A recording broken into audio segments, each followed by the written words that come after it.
What's up, everybody? MSUHitman back with some more Crimson Spires.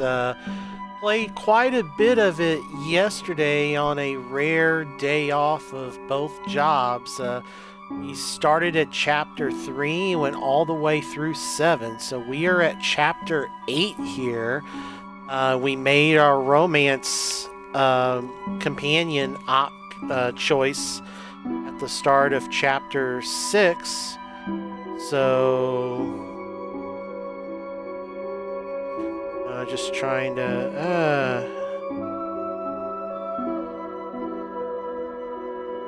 come on, just let me see the chat.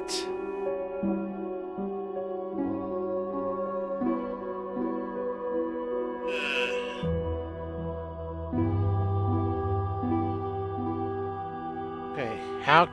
I don't want... I just want to see the chat. Is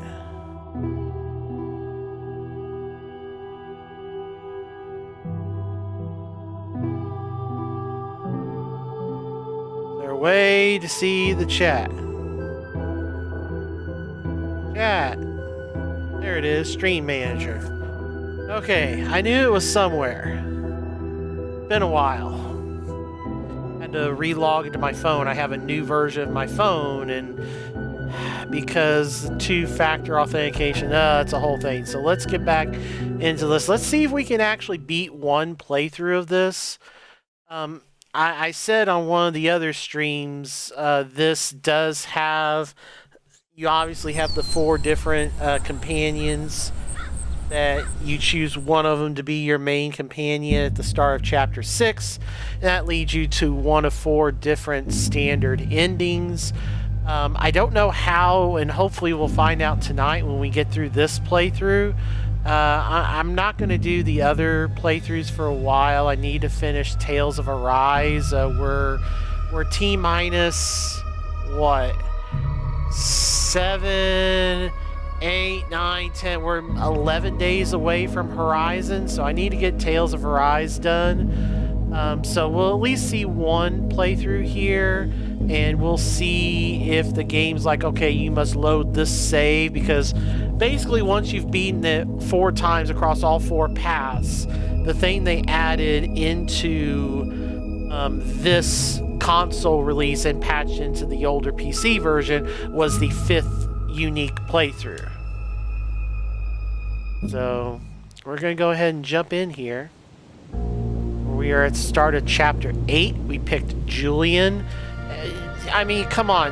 Those of you that have followed me on the podcast know I'm a bit of a vampire whore in terms of vampires are my jam. Always have been, always will be. So vampires are my jam. I picked Julian. Yes, I know Liam's also, but... yes, we're picking Julian on the first playthrough. So, hopefully I can read these well and don't stumble over the lines too much, and here we go. As we approach the first tower, my heart beats furiously against my ribs. My muscles stiffen like ropes pulled into knots. Julian walks past me. Grab his arm and yank him back. Watch it! Can we not get any closer? Not unless you want to lose your head. You don't believe me? I've gotten closer to the towers than this before, and I still have my head. That's because the range of each tower is slightly different. It's something I've noticed on my patrols. I point to a headless body several yards away. Despite the unsettling nature of its presence, it's easy to mistake for a lump of rocks and dirt. Sometimes the bodies are further away. Sometimes they're closer. Some bodies fall backward, some fall forward. I don't understand how that's possible, but it happens nonetheless. Even once you factor that in, you're left with 2 theories. Either each tower is slightly different, or the range is subject to variation. I'd rather not risk my life on the mood of the towers. Would you? He takes another step backward. That's what I thought. So this is the closest you should get to any tower. Understand? Yes. I pull out a small garden spade. We both stare uncomfortably at the ground. Suppose we each pluck out a hair now? I sigh at the ridiculousness of it all, then grab a hair and yank it out quickly. Kneel down, dig out a small hole, and bury the hair inside. Then I hand the spade to Julian, who follows suit next to me. Both remain kneeling in awkward silence. Are you going to pray? This is such bullshit. I agree. BRS can't possibly know whether or not I actually pray or not. It doesn't even specify who to pray to. If I recall correctly, it suggested you pray to the force that lifted the towers if you don't have faith in anything else. Not in a million years I will curse the force that lifted the towers with my dying breath. We don't need to actually pray. If we just go through the motions, we should be fine. Probably right. Feeling horribly self-conscious, I clasp my hands together and close my eyes. I move my mouth a bit, pretending to mutter a prayer. Then I get up and back away as quickly as possible. To my surprise, Julian stays kneeling much longer than I do. His mouth moves slowly and softly, as if he's truly speaking to someone. Finally, he gets up and returns to me. Did you actually pray?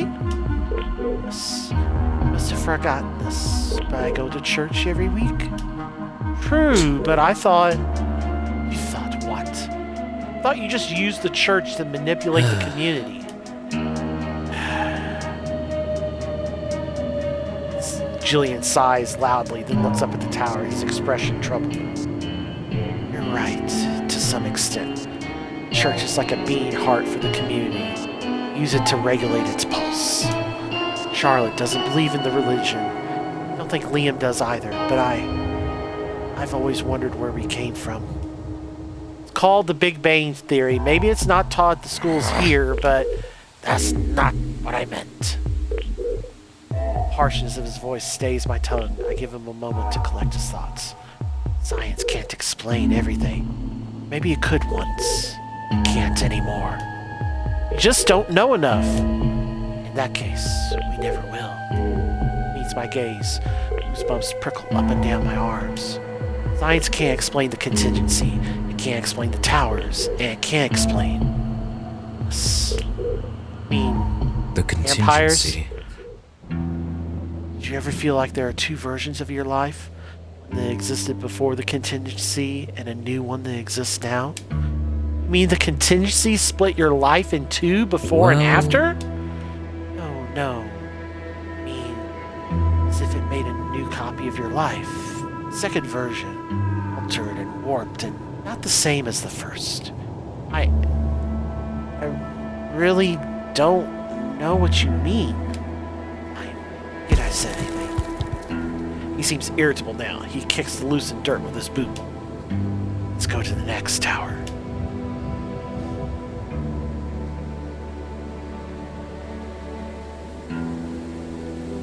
We continue our ridiculous errand, walking from one tower to the next. Near the base of every single spire, we bury a lock of hair and mutter a dumb prayer. As we approach the end, my mood only worsens. My resentment stacks and builds with each tower. Pick up the pace, spending less time pretending to pray and walking faster from one tower to the next. Even Julian makes quick work of the prayer, but I think it's because he senses the rising heat of my burning frustration. The last tower, patience runs out. I kneel on the ground and start to mouth nonsense. The nonsense grows louder and forms words. Fuck you, towers. Fuck every single one of you goddamn Crimson Spires. You killed my friend. You killed 73 members of this town. You've ruined my life and the lives of everyone here. I stand up, clench my fist, and raise my voice to a yell. My only prayer to you is that you disappear and go back into whatever mystical fucking hole in the ground you came from. Kick the ground hard, sending the loosened dirt flying. A long silence follows my outburst. Julian gives me some time before daring to speak. I hope the BRS didn't hear that. Erica, I know you don't want to hear this. You have you ever truly considered that the towers might be protecting us? Fuck you. I didn't want this. Don't like what happened either.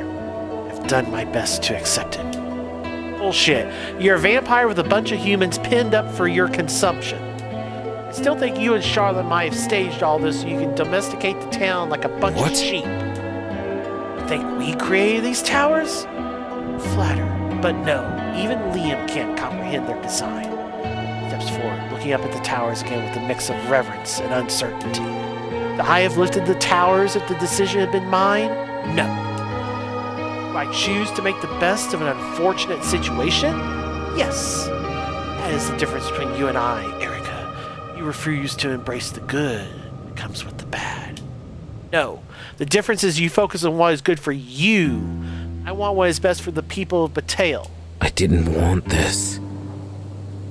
Father closed the lead mines. I tried to stop him. People moved here so they could work in the mines. This entire town developed around the mines. Father made a business decision. Didn't care who it would affect. Didn't care that the people of Battail would have nowhere to work. Didn't care that Battail would die with the mines. I was only a teenager. I was barely even in high school. Wasn't going to listen to me. I remember. When I turned 18, I could have moved away. Didn't. I felt it was my duty to stay with this town, named after my own family. Became more involved with the church, aiming to inspire hope in people. Gave funds to the local markets, tried to keep them afloat. As people moved out and the dollar store moved in, there just weren't enough customers. Might think me selfish. Might be right. Never accuse me of not caring for this town. This town is my responsibility, and I will always try to do what's best for it. I can't make sense of it. I don't know why the towers rose, but I know that the whole world changed on the day of the contingency. I could feel it. Don't know what's beyond the towers. I know that it's dangerous, and I choose to believe that these towers protect us. Should be. Erica. I'm tired, Julian. We finished this ridiculous task. I'm going home now. Tomorrow evening, we'll need to check in with Wagner. Tomorrow, then. Remember belatedly that I still need to talk to August about a video game system. I should have some time now to fulfill my promise to Liam. Erica? Sheriff Wright. Erica, we need you at the precinct right now. I realized that she didn't call me sheriff like usual. I considered making a point of it, but she sounds very stressed, so I let it go. I'll come straight over. What's the situation? Steve and Kayla broke into the precinct and harassed Liam. Things got ugly and, well, let's just say Liam showed them his teeth in a literal sense of the word. Shit, I'm on my way.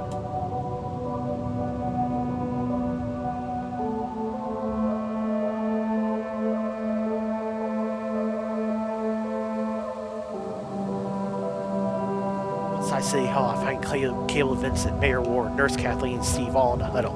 Kathleen tries to bandage Steve's arm while he yells angrily. He's a demon! He's a fucking abomination! He shouldn't be allowed to draw breath! The group catches sight of me and there's a moment of silence. Mayor Ward looks flustered and red in the face. Caleb, however, is deathly pale and just stares at the ground, clenching his jaws. What happened to your hand, Steve? Your prison all happened, that's what. Caleb and I tried to take matters to our own hands, but turns out that murderer is also a demon. Back me up here, Caleb. Face ashen, Caleb barely manages to meet my gaze, then looks away again. I don't know. I don't know what I saw in there. He moved so fast, I barely managed to lift my baton, and then he just took it. What were you about to do with a baton, Caleb? This time his glare holds on me, blazing with fury. I was going to serve justice to my sister's killer. That's not your job, but I'll deal with your crime later. I still don't know what happened to Steve's hand. Bastard bit me. I reached in to get the baton back in his teeth. The fangs sank right into my hand, right through my flesh. Just look at this. pulls away from Nurse Kathleen to show me the grisly injury. I struggle to hold back my disgusted reaction. Part of Steve's hand looks like someone chewed on some steak and spat it back out. Please let me keep working on it, Steve. If we don't close it up soon, you can lose your thumb. Steve complies, but the grim anger on his face suggests that even his thumb is not as important as making Liam pay. Let's not get carried away, please, Caleb. I understand that you hate Liam like a bull's matador, but you can't just go around acting like you wear the sheriff's star around here. The sheriff sure doesn't look like she's in a hurry to punish murderers. Just look at the heartbreaker. That serial killer now walks around town like he's one of us. Please keep still, Steve. Him isn't just an ordinary murderer. What I saw in there, that speed, those teeth, he's not human. Feels shudders suddenly and clutches his head. Nothing makes sense anymore. Am I losing my mind? Now, you just had a bit of a scare is all. I'm sure your mind was just playing tricks on you. Caleb, your mistake was taking justice into your own hands. As for what you saw, Liam, Sheriff Riot, a moment, please. Mary hisses at me with hushed anger. The hell do you think you'll accomplish by telling Caleb and Steve that our prisoner is a vampire? I wasn't going to tell him. So you've come to your senses. I know that the truth would only cause panic, for now. But we can't keep this secret forever, Jeff. Why the hell not? I'm going to keep it as long as humanly possible. Now, can you please try to contain this situation? I hardly see you around here anymore. Seems to me you should keep a bear watch on Liam, or just decide what to do with him. I've been investigating the Bateo Repatriation Society. It's my theory that I don't give a shit. Just decide what to do with Liam, or I'll go straight to Charlotte and Julian, and we'll make the decision for you. Are we clear? Yes. Good. You have a good day now. I feel somehow as if Mayor Ward squashed me under his heel and then twisted it. I don't have the energy to question Caleb and Steve any further. I struggle to hold my head high as I continue into City Hall.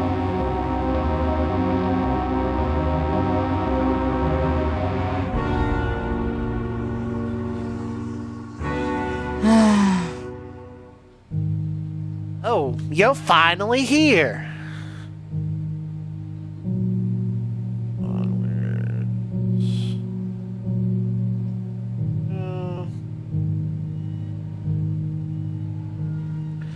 Maddie and Liam look even more defeated than I feel, slumped in their respective corners and brooding. Maddie, where were you when this happened? I told you I've been investigating Mary's thief. Mary is paranoid and good at losing things.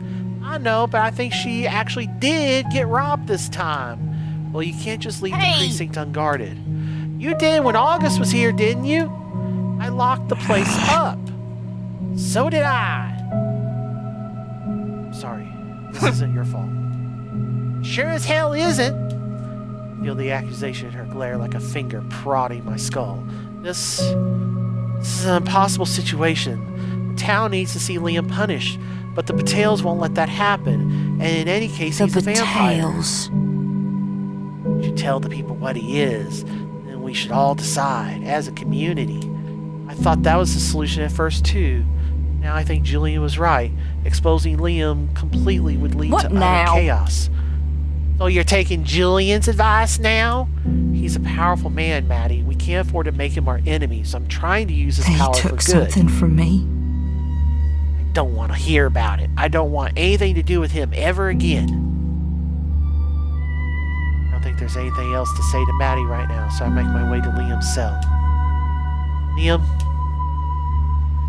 Are you okay? Did they hurt you? Talk to me, Liam. Can't take much more of this, Erica. Well, then maybe you shouldn't have murdered someone. Up. Told you, I did that to save your life, and now it's your turn to save mine. You're still alive. It looks like you're unharmed.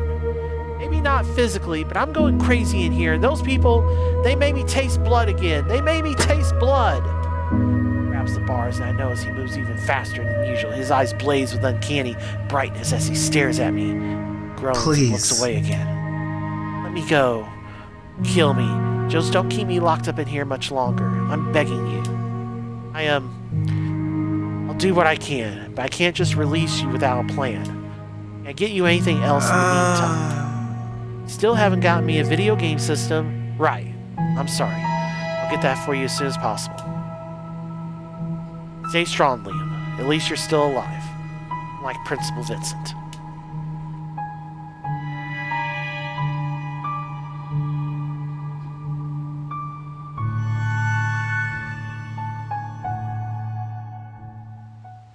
thanks for watching, everyone that's watching right now.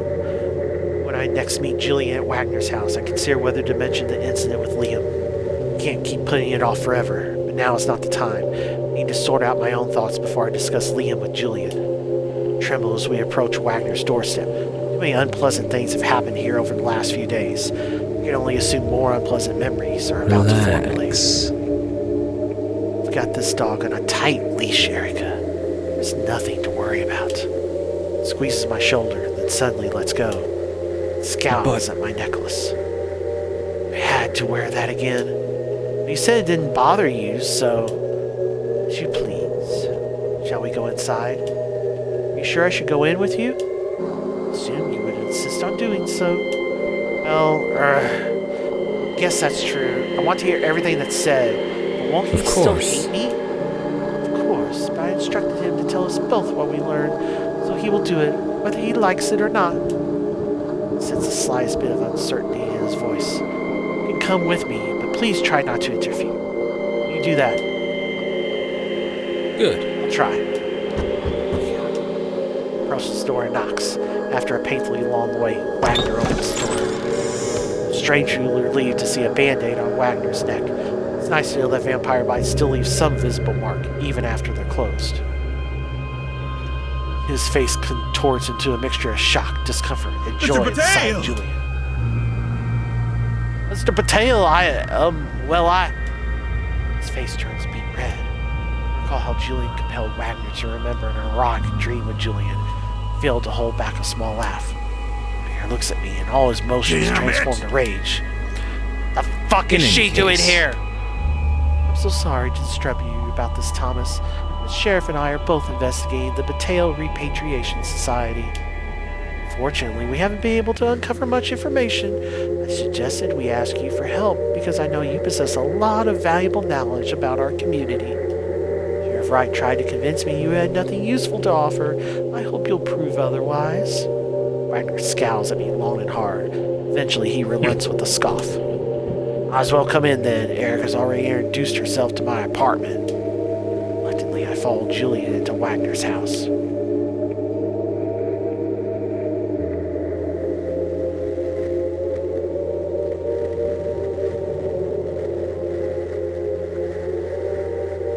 Once we're inside, Julian moves close to Wagner and stares him intently in the eyes.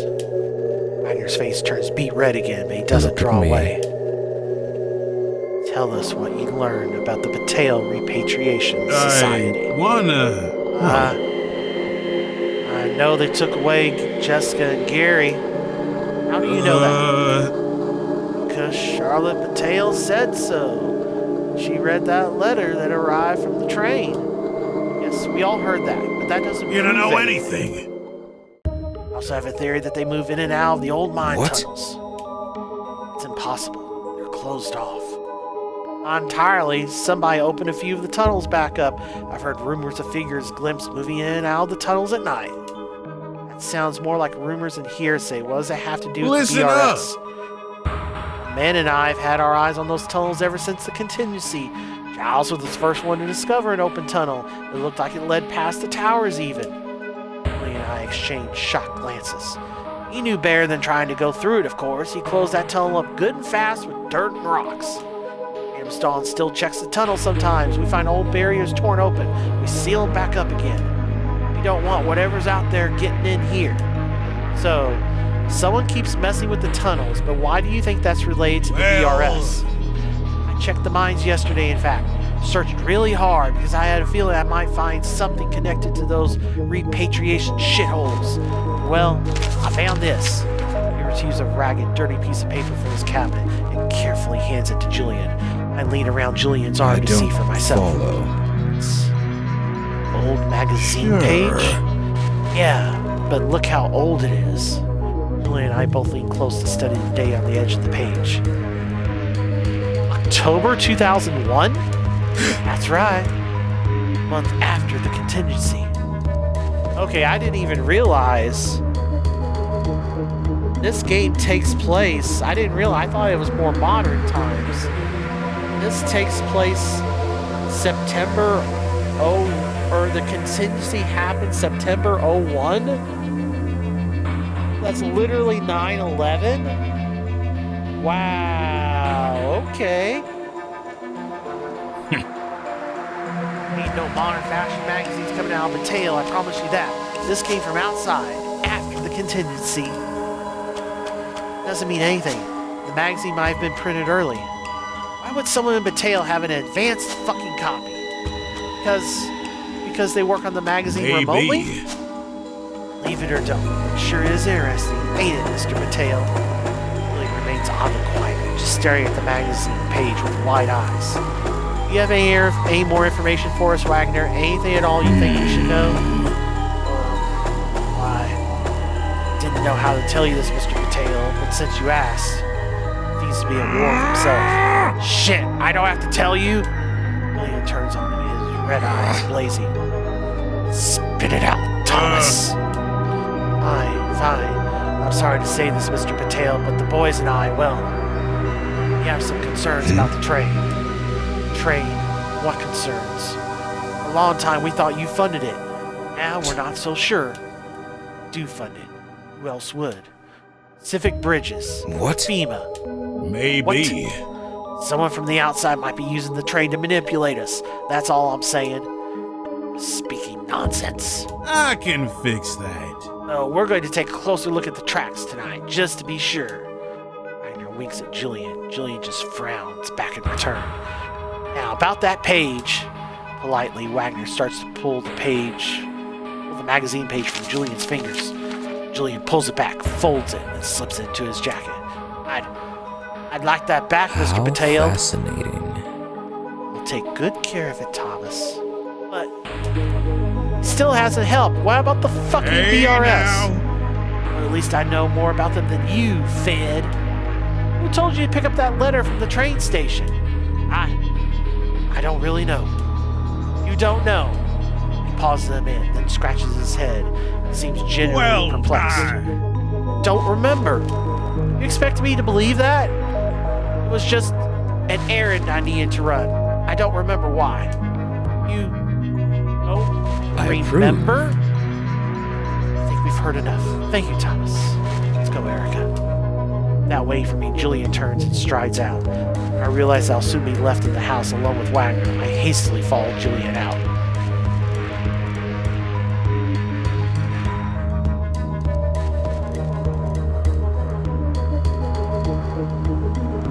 What was all that? Wagner couldn't remember why he picked up the letter. That sounds almost like vampire charm. However, I asked him that question when he was previously under my influence. Perhaps the whole experience muddled his memory. Or he'd already been controlled by a vampire before don't be that so night. foolish. Don't be silly. Listen to yourself. Don't patronize me. This is the world we live in now, okay? I don't like it either. It seems clear to me that the BRS got Wagner to move the letter somehow. And he has no meaningful connection to their organization. You think he was right about the mines? Have you heard of tunnels Possibly. being open? Knew nothing about that. But you can be certain I'll look into it. The magazine page? Means, obviously. Despite his words, I can sense that Julian is troubled. I think you're hiding something, Julian, and I plan to find out what. A more pressing concern right now, Wagner's sentiments have turned against the train. He's always cooking up a conspiracy of some sort or another. Think How is this this through. different? Freedom Dawn plans to look at the tracks tonight. If they damage those tracks in any way, our ability to acquire outside food and resources ends forever. Don't you already have guards watching the tracks? Yes, but they're stretched thin across the whole length. Order of the Line watches fair the tracks point. too. It's true. I wonder if they would be willing to fight Freedom's Dawn. Gravity of the situation starts to sink in.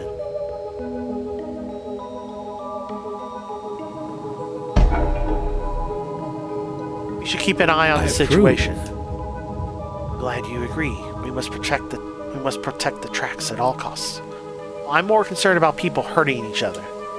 If the train stops coming in every month, we might all starve to death, Erica. Humans, you However, mean. You vampires wouldn't live long after that either. Right.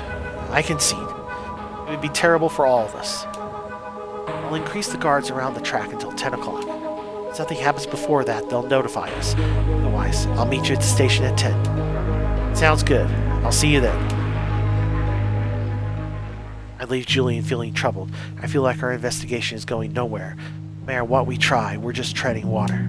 Julian has proven his usefulness. Why did Wagner never answer the most important question of all? Who told him to move the letter? The only clue I have is the earring I found on Bell Street. My gut says I shouldn't tell Julian about the earring yet. I think it's right. I trust Julian now more than I did at the beginning of our partnership. I still don't trust him completely. He's hiding something. I intend to find out what. Belatedly, I remember I still need to find a video game console for Liam.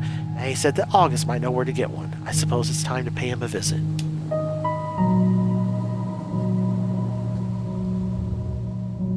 Hello there. Oh, why hello, Sheriff. Long time no see. I'm surprised to see him looking clean-cut and freshly shaven. Right. I guess when you live in the same office together for months, a few days apart seems like a long time. How are you doing? Ever since you told me you were considering me for a partner, and I practically begged you to pick me, then you forgot I existed and turned all your attention to Julian. Marvelous. Never mind. Forget it. I'm quite dandy. Never been better. Is there a reason you're at my door, staring at me like I just told you the world is indeed flat? I came because Maddie said you might know where to find a video game console. To the dock side, Sheriff? Huh? No, it's not for me. It's for Liam. Is that so? Liam Battelle, the man, excuse me, vampire you're currently holding in prison? That's correct. Let me get this straight. I spent 6 months in that cell without conviction, and the best treats you ever gave me were books. But Liam stays locked up for a week and you give him video games? He helped me with something. I promised him a game in exchange for information. I gave you information all the time.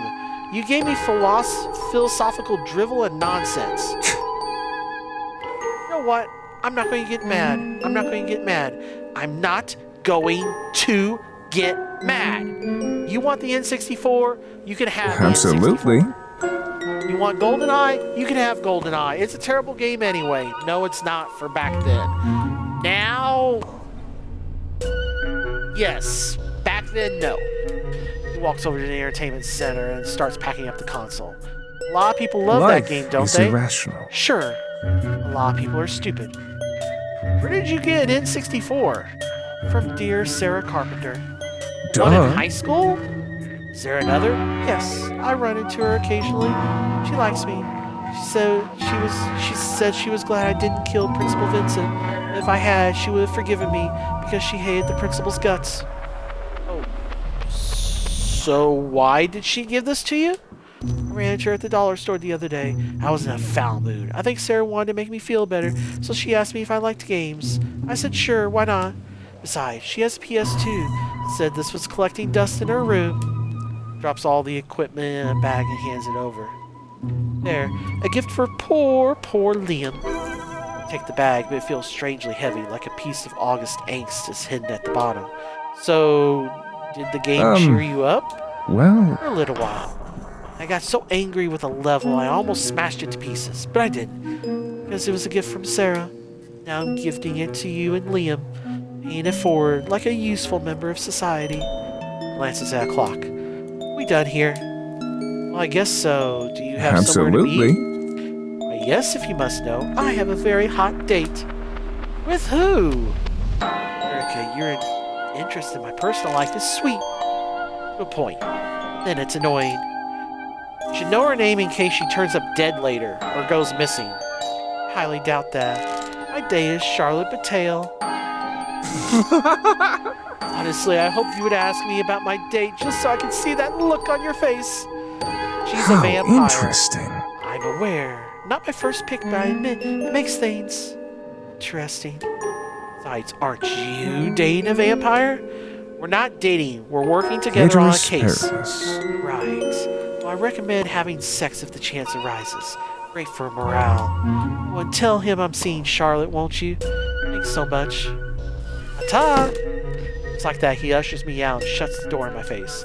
It takes me some time to recover from my shock. I don't think August is quite as happy as he's pretending to be. He certainly enjoyed toying with me, as always.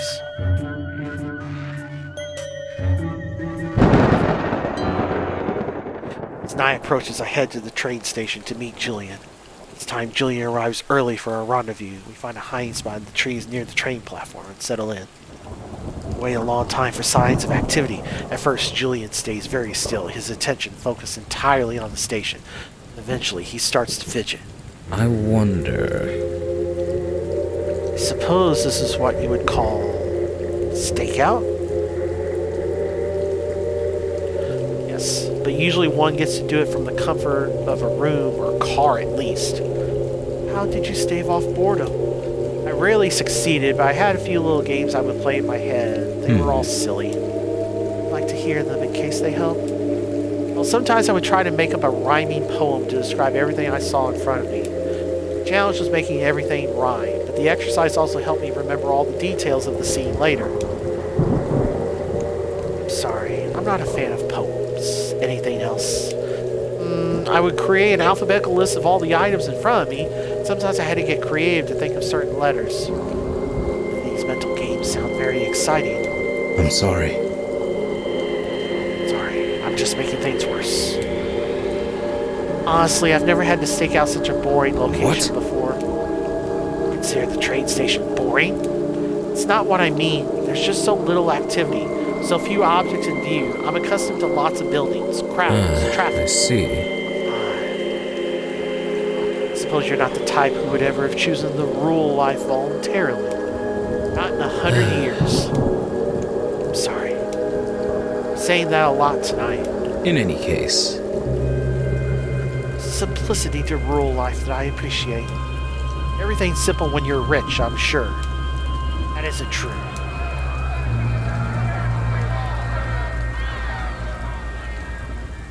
Did you hear that? What? Shh. Both crouch down and listen. Argument. It's coming from further down the tracks. Let's go. We move carefully through the brush, following the echoes of angry voices. I feel like a clumsy oaf next to Julian, who effortlessly moves without making any sound, but he is polite and pretends not to notice. Finally, we see the two groups of people face off against each other. There are about a dozen people in all, but one group is slightly larger than the other. It's taken me long to discern that the larger group is Freedom's Dawn, and the other is the Order of the Line. Freedom's Dawn seems to have a prisoner. I recognize Giles holding a smaller man by the arms. The prisoner is Ben O'Doyle, a fellow who often overindulges in liquor, but is otherwise harmless. Wagner is balancing a pole in his hands while facing off against the Order of the Line's leader, Colleen. Tail doesn't have enough livestock or grains to keep ourselves fed. If we didn't get these supplies... Save your breath, cultist. We ain't gonna stop the train. Yet. You're right. We need it. For now. But that's what needs to change. We need to stop being dependent on something we can't control. Until that happens, it controls us. How is it controlling us? By keeping us dependent. They can hold us hostage with those train supplies whenever they damn please. You sycophants protect this machine like a vital organ, so I'm here to ask you, will you please stop? Ben continues to struggle in Giles' grip while Colleen watches anxiously. No one owns the train. It possesses a power and purpose beyond the scope of this town. And we just want to... I asked you a question. We must protect the train to ensure that nothing... Don't answer, lady. Wagner suddenly lifts his stick and strikes Ben in the gut with it. Colleen yelps with horror. Giles chuckles cruelly while Ben sags in his grip. I start to move, but Julian clutches my shoulder and tugs me back. His face remains expressionless. Let's see if they can sort this out between themselves first. Like hell! I rip free of Julian, but I crouch back down. I hate to admit that he has a point. If I intervene now, I might only delay the inevitable. What'd I tell you? Let's try this again. You and your loonies need to scat. If my brothers and I catch you haunting the tracks or anywhere near the train again, we'll beat you away from it. We clear? I asked if we're clear. He raises the stick over Ben again. Colleen trembles, but her fist clenches at her sides with hardened resolve. The train belongs to no one. It is a force larger than any of us. It is our duty and privilege to unravel the mysteries provided by... Ben cries out as Wagner's stick strikes him yet again. And then everything becomes a blur. I don't remember making the decision to move forward. I just do, and as I rush forward, so does everyone else. Colleen jumps on Wagner and grabs the stick. They wrestle for a moment, and then she lunges on him with her whole body. Meanwhile, all the remaining gang members fall on each other in a frenzy of shrieks and flailing limbs. I reach the melee quickly, but then I freeze with indecision. Should I use my gun to stay this madness, or will that cause only more panic?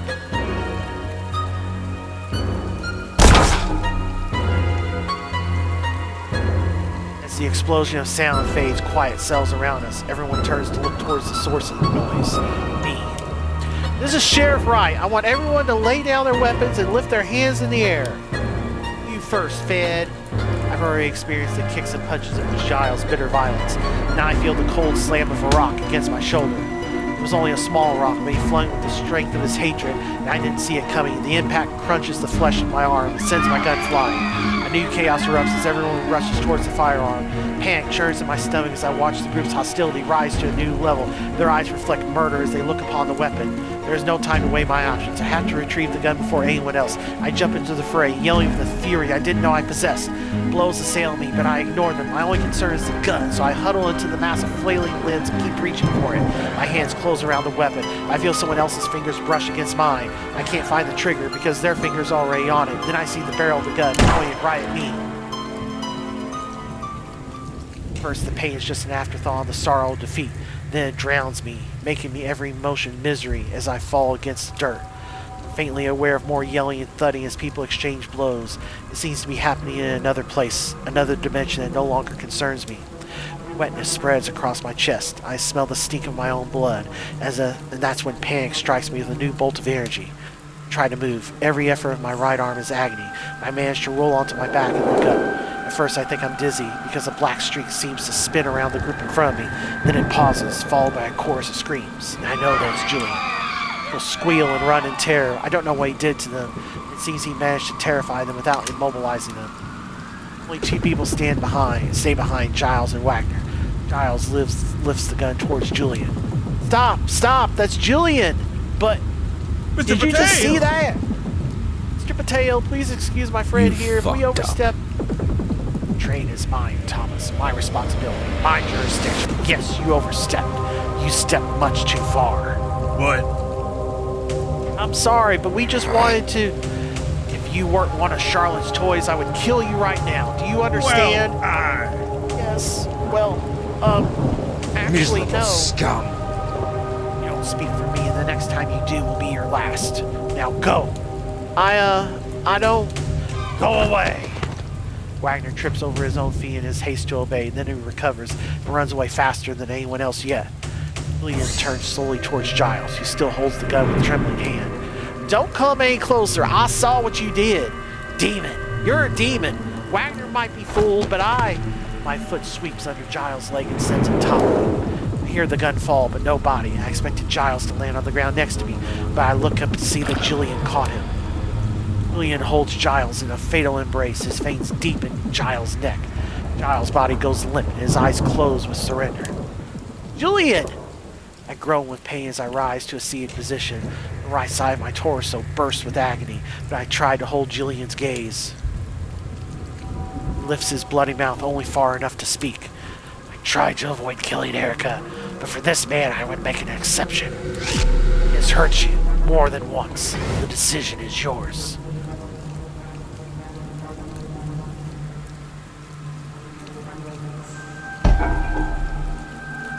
Rage spreads through my veins, riding the pain of my gunshot wound. I don't know how rational I am right now, but I think of how Giles has hurt me and others. I think of the malicious gleam in his eyes, always hungry for violence. I don't know that this world would be better off without him. I know that this world would be better off without him. Kill him. I see a brief flash in Julian's eyes. Approval? Surprise? Or simply thirst? Whatever the case, he hastily resumes feeding. I watch with a mixture of disgust and satisfaction as he sucks and swallows with increased vigor. Giles' body grows more and more limp until it finally slides from Julian's arms onto the earth. Alone now with Julian, my exhaustion overcomes me. I feel Julian pick me up, and I let his shadow embrace me as he carries me from the nightmare.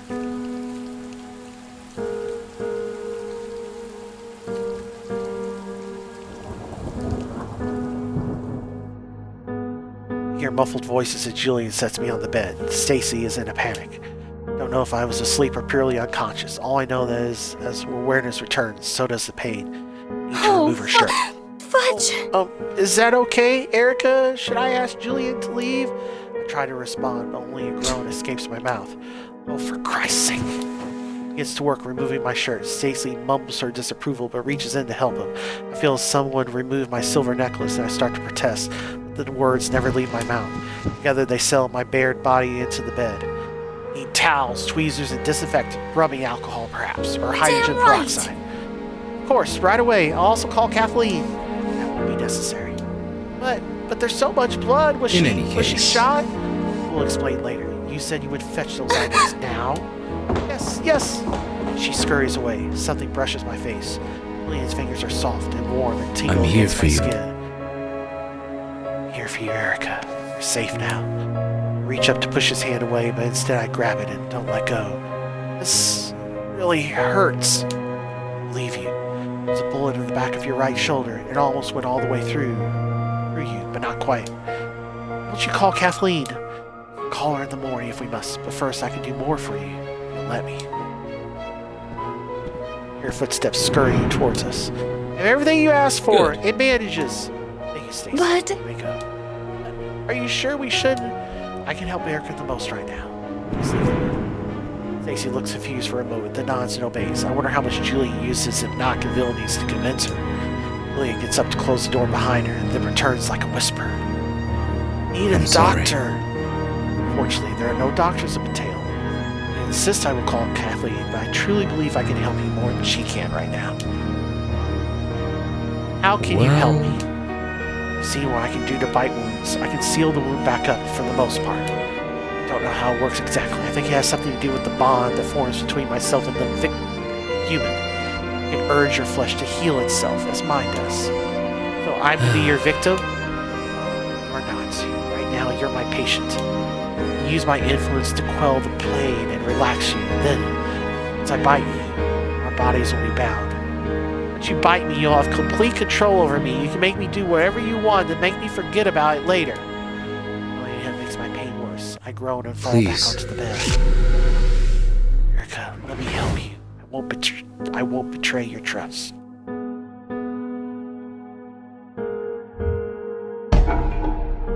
I need some sort of assurance. Otherwise, I'll never know if you tried to alter my mind. Of course.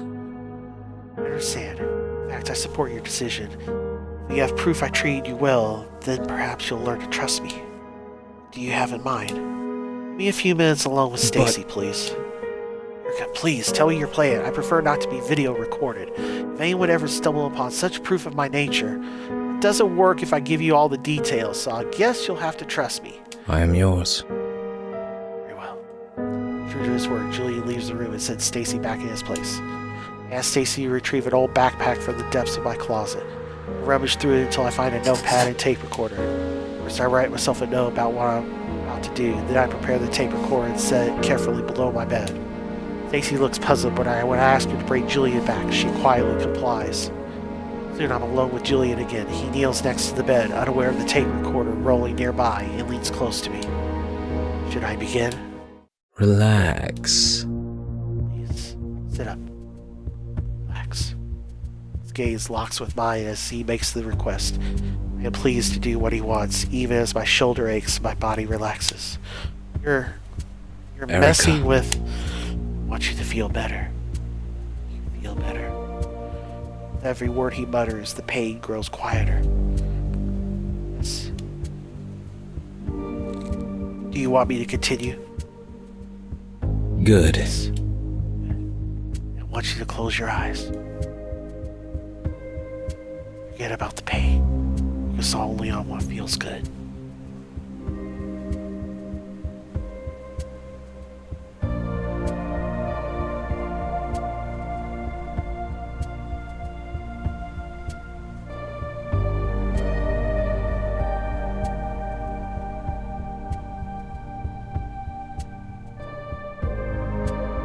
Damn it, I don't know what's going on. At night now, I just get phlegm in my nose.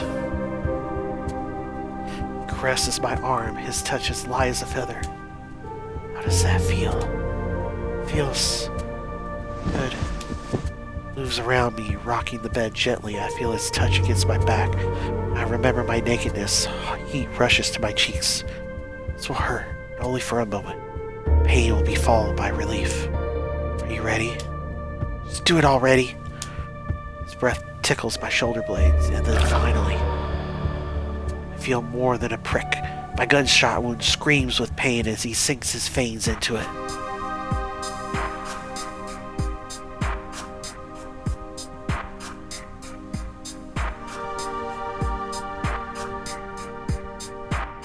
His teeth close around something that shouldn't be there.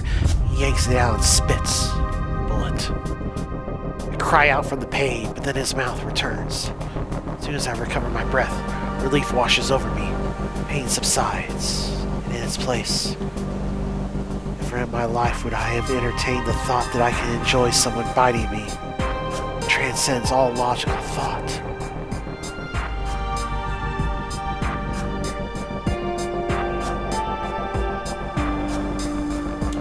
But as my blood flows into Julian, I can feel our connection. I am a stream. He is the ocean. We are different, yet the same, and we are the strongest together. My body seems to resonate from the source of his touch. Muscles ache sweetly, as if from a massage. My skin tingles as it's splashed with tiny drops of water.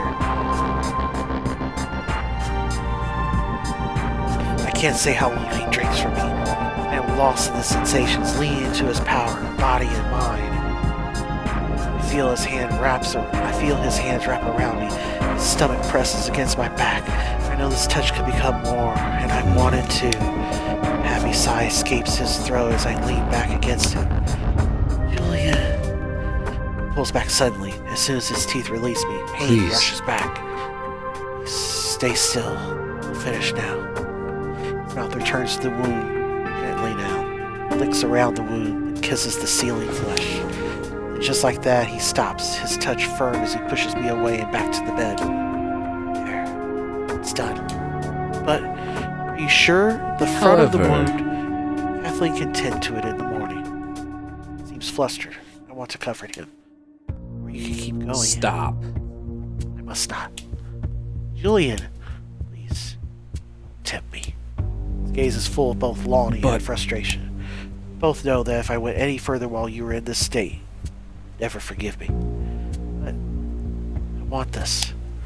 I'm overcome with exhaustion, but this thought rings clear and true in my head. I want him. I want to feel his touch again. I've lost a lot of blood. Need to rest. Julian, please, just rest. He says it firmly this time, his eyes drilling into mine. I fall back into bed and into a slumber too deep to comprehend.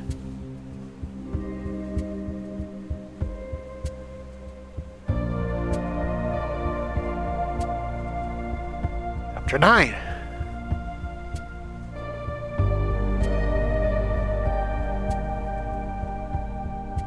The next morning, Nurse Kathleen comes to visit as Julian promised. She seems surprised by how well my injury has healed so far, even so she still works on sanitizing, sealing, and bandaging the wound to the best of her ability. I sleep throughout the day, still riding the effects of what Julian did to me along with pain medication from Kathleen. I'm aware of Julian lingering nearby. I'm embarrassed about what happened last night, but even so, I'm comforted by his presence. It's a strange feeling. He helped me. He supported me against Freedom's Dawn. He healed my wound after I got shot. At one point he tells me he'll be back soon, then he vanishes. I wake up from a nap to realize that the house is empty except for me. Remember the note I scribbled before Julian drank from me. Find it and read it. Everything in the note is described as I remember it. Nothing conflicts. Next I recover the tape recorder and play the tape. Heat rushes to my cheeks as I listen to the muffled recordings, and the moment Julian bit me, I force myself to continue. When it's over, I pull out the cassette and yank out its tape, ignoring the pain in my arm as I do so. I don't want anyone else on earth to ever hear that. As I put everything away and settle back into bed, I find that I'm smiling. Memory matches the records. Julian didn't betray me. Sometime after a deep sleep, I awake to a low, warm sensation pressing against me. I look up to see Julian I'm sitting sorry. in the bed. Sorry, didn't mean to wake you. What time is it? Late. I glance at the window and notice it's dark outside. Suddenly, I'm very disoriented. How long have I been Well- sleeping? How long since you were shot? Yes, about 3 days. Shit! I start to sit up, but my fatigue overcomes me. I groan and fall back into the bed. Don't worry, I stopped by the precinct. Alan seems to be holding down the fort, so to speak. You spoke to her? I know how much she despises me. I spoke to Mayor Ward. Didn't trust Maddie at first, and with good reason, but I'm glad she's the one filling in If you for say me. so. She can do the job. No one can replace you, Erica. Squeezes my hand gently. Squeeze it back. It reminds me, Colleen sent you a gift basket. Order of the Line is very grateful for your help the other night. Good. Stomach clenches as I remember giving Julian permission to murder someone. What about More Giles? or less. His decapitated body was found near one of the towers. Nausea increases. How convenient. Is that a trick you've used before? Please. I'm sorry I disturbed you. I just wanted to check on your wound. You should go back to sleep. I've been sleeping for 3 days, remember? That's way too long for someone with a bullet wound. Tired of staring at the ceiling. I want to go outside. By all means. I don't think you should return to work yet. What else would I do with myself? In silence, I think of a possible solution to my own question. I have one clue that I haven't pursued yet. The earring from Bell Street. I have my own theories as to where the earring came from. Theories I'm afraid to voice to Julian. There is a way I could investigate quietly. I could use a change of scenery. Maybe I could visit you at the mansion? Julian looks surprised at first, and then his expression softens with pleasure. Want to? I would like that. It's a beautiful place. My only hesitation is Charlotte. No, I don't care In for any the case. Actually, she's been quite reclusive lately. She hasn't even been staying in her room. She's been using the upper floor of the mansion, far from my own quarters. I don't think she'll bother us. If she intrudes, I'll make sure she behaves. Reclusive? Is that because she's seeing August? Julian stiffens. What? She's... What? August said he started dating her or something. You didn't know? Does that bother you? Why should it bother me? Well, for starters, August is probably a murdering sociopath. Charlotte can take care of herself. And something else is bothering you. Jealousy. Ridiculous. Be assertive. Charlotte can do as she pleases, as will you and I. Will you join me at the mansion tomorrow? I'll prepare dinner for you. Can you cook human food? A smile of relief on Julian's face warms me. I'll find someone else to do the cooking.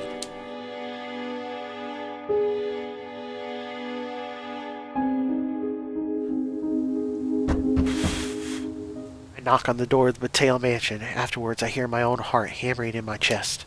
I can't entirely blame my physical state. My wound has healed remarkably over the last few days. My main challenge has been fatigue. Whatever Julian did to me helped my wound heal with incredible speed, but my body still did the work, and the walks in the mansion exhaust me like I ran a marathon. I'm not afraid of the Mateos anymore, at least not in a physical sense.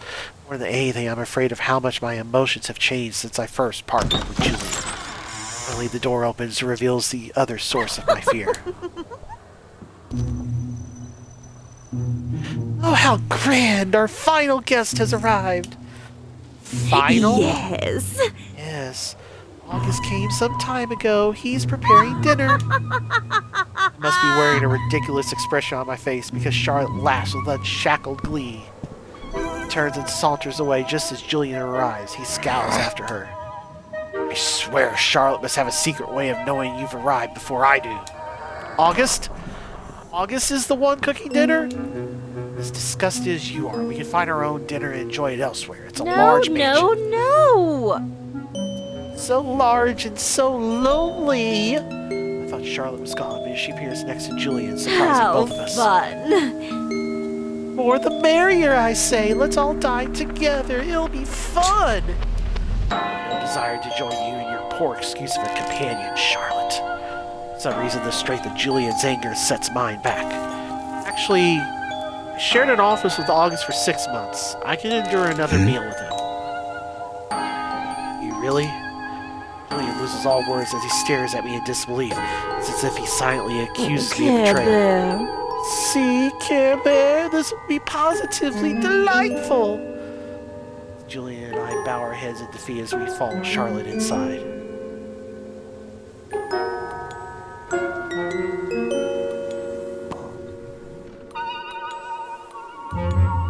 Truly enough, we enter the dining room to find August setting the table with freshly cooked food. Is that Well, pizza? Don't you like pizza? I've seen you eat it before. I like pepperoni, My but this friend. looks vegetarian. Old habits die hard, even when trapped in a small town with limited supplies. I managed to get some basil, mushrooms, and Impressive. it looks absolutely disgusting. Spire words Charlotte wears an But- expression of delight. Asked me to make a very human meal. Yes. And you did not disappoint, Snuggle What? Muffin. What did you just call him? well, Let's all just wipe the nickname from our memories, please. I think she called him Snuggle Muffin. Care Bear. Oh, don't pout, August, sweetie. I know you like it when I tease you. Silly goose, Pooh Bear. Oh, the blows just keep getting lower. Charlotte runs her hand down August's arm. I can go lower than that, Snookums, Jelly Bean. Just wraps his arms around her. That's pulls her not close. Jelly Bean pick you up and sling you over his shoulder. I'd like to see him Stop. try. Oh, enough! Everyone jumps in surprise from Julian's outburst. Julian blushes red as everyone turns to look at him, but doesn't back down. Are you going to have dinner or not? Fine. Fine, I'll get drinks. Jules, would you like the house special? Oh, just wine, please. My appetite shrinks as I take my seat at the table. Charlotte leaves and returns soon with a tray of drinks. Fears about what Charlotte meant by house special are confirmed when she picks up her own glass. The red liquid is far too dark and vicious to be wine. She winks at me as she takes a sip. August dives into his food with a knife and fork. There's a grin on his face and a sparkle in his eyes, unlike any I've ever oh, seen this before. is interesting. Well, isn't this interesting? Can't say I've ever dined with the sheriff and two vampires before, all in one happy bunch. Julian takes a small sip of his wine, then gags a little. He is clearly Think not this happy. through. Enjoy it while it lasts. Charlotte only likes toys while they're brand new. Really? Good thing I'm not a toy then. Would you rather be I food? believe. You know, I was curious about that, but I had to decline. When someone sticks me with something sharp, I'm inclined to stick back. Waves his knife in demonstration. Charlotte chuckles and runs her hand through August's hair. Careful, Julian. This one's not prey. I finally managed to start eating, but now I drop my food and slink back in my chair, feeling Oh, sick. Erica.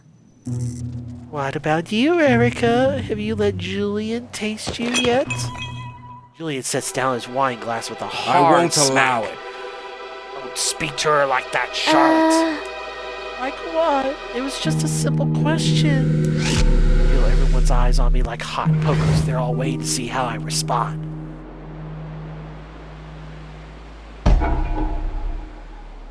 The answer is yes. I told Julian to bite me so he could heal my wound. The surprise on both August and Charlotte's face is almost What? palpable. You told him? You wanted him to heal you? That's right. It worked quite well. Charlotte seems at a loss for words. I glance ever so quickly at Julian. Julian smiles as he takes another sip of wine. Awkward silence hangs over the table. I force myself to take a bite of August's pizza. I have to admit, it's quite tasty. Let's talk about something cheery then. I trimmed the hedge maze today. Does anyone else here enjoy gardening? Building mazes? I remember the real reason I'm here. I should use any chance I can to gather information. I heard that you and Julian once ran a hotel together in the Ozarks. Is that true? Together? Well, I purchased the property. Julian managed the place. You managed a resort on your own, Julian? That must have been a lot of work. I transitioned to management gradually. First, we had to get rid of that little gadfly, Brittany. remember the strange pieces of info I've gathered about Brittany so far. Julian said he killed her. Liam said he thought Brittany was still alive, and that Julian didn't want Charlotte to know. Maybe it's time to poke the hornet's nest. Oh, I think I've heard some of this story. I spoke to Liam about it. Liam mentioned that Brittany wrote Julian letters after she left the Rising Star, but you ignored them? I guess she had feelings for you that you didn't return? Julian's eyes go wide. He looks at Charlotte. She stares back at him. I beg to differ. Liam must be mistaken. I've never had contact with Brittany after I fired her. As they stare at each other, the air feels charged with electricity. I wait anxiously for the explosion, shifting in my chair. After a long while, Charlotte huffs, and the tension discharges. Potato. Who wants to play a game? I think we have a copy of Monopoly somewhere. Absolutely. Oh, I love Monopoly. You do? It's like a condensed social experiment about business ethics and materialism. I think you give the game too much credit. Boring. Never mind. It doesn't sound fun anymore. How about poker? My mind races. I don't know how much more of this I can tolerate. If everyone starts playing a game, that will yield another opportunity. I wouldn't mind a game of poker, but first, can I use your restroom? Of course. He stands immediately, unable to get out of his chair fast enough. I'll show you the way. You don't have to go back into that dining room. I don't know what Charlotte's playing at, but... It's okay, Julian. At least it's more entertaining than staring at my bedroom ceiling. Just need a moment alone. My shoulder's bothering me. It isn't far. Is there one close to your room?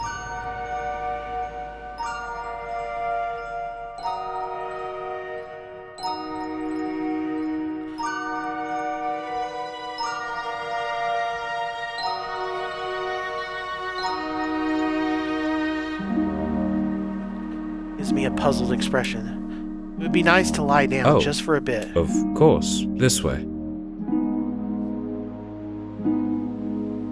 Leads me down the hall and around the corners of the west wing of the mansion. He stops next Here to we the are. bathroom door. My room is at the end of the hallway on the left. Great. Are you sure Thank you don't want to stay here? I can tell them you're not feeling well. No, it's fine. I enjoy poker. Just play the first game without me. Julian nods absent-mindedly. He starts to walk away. Why did you ask again. those questions about Brittany? It's not a story I care to reminisce about. I told you I killed her. I'm not proud of it. Liam said she's alive. He said she wrote a letter after she vanished, but you didn't want Liam to tell So you're Charlotte. trying to stir up trouble. Trying to understand what happened. Why did you lie to me? Why did you lie to Charlotte? Brittany and I were romantic. Briefly. Charlotte was jealous. So jealous that she threatened to kill Brittany.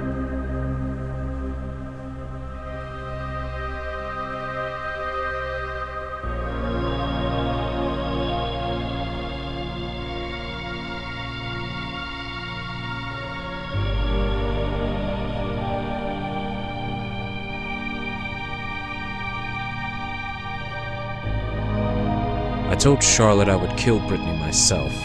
I thought it was the only way to make Charlotte forgive me, but in the end, I couldn't go through with it. I told Brittany to leave and never come back. End of story. Why did you tell me she was the only person Because you ever it's killed? a lie I've grown comfortable telling. Flustered, I turn away from him. He Erica, grabs my shoulder. wait!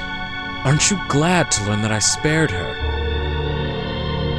I don't know what to think. There are too many lies to sort through Listen right to now. me. The honest truth is that I've killed a few people. 4 in all, I think. Mostly they were just accidents. I got carried away. Giles was an exception. I killed him because we both decided that would be best for Battail. You're not even certain My how memory many? of what happened before the contingency gets jumbled sometimes. Doesn't that happen to you? No, Well, it doesn't. right now I'm being as honest as I possibly can. And I want you to be honest about something else. Are you in love with Charlotte? She's my sister. don't care about that. You love her romantically, don't you? She's jealous of us, just like she was jealous of you and Brittany. I think you're jealous of her in August too, and she No, knows it. there's no comparison. Brittany was a dalliance. You are much more important to me.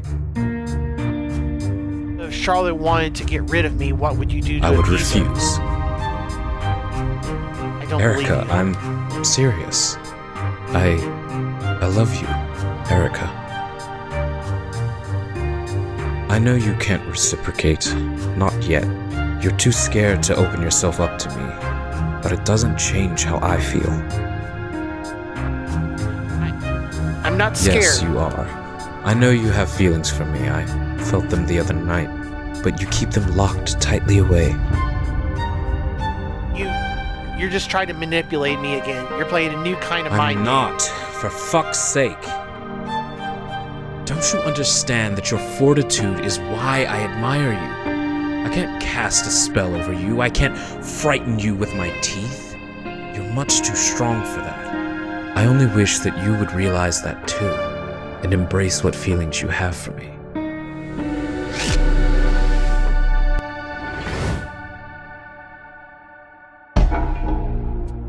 As I return Julian's gaze, I know that he's right.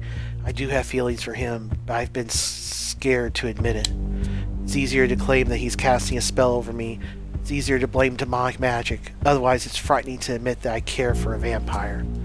This time, as I look into Julian's eyes, I open myself to my feelings. I let my heart quicken and my skin tingle. I accept the urge to draw close to him. I'm not sure when our lips meet. One second, I've decided to accept my desire for him. Next, my breath is flowing into his.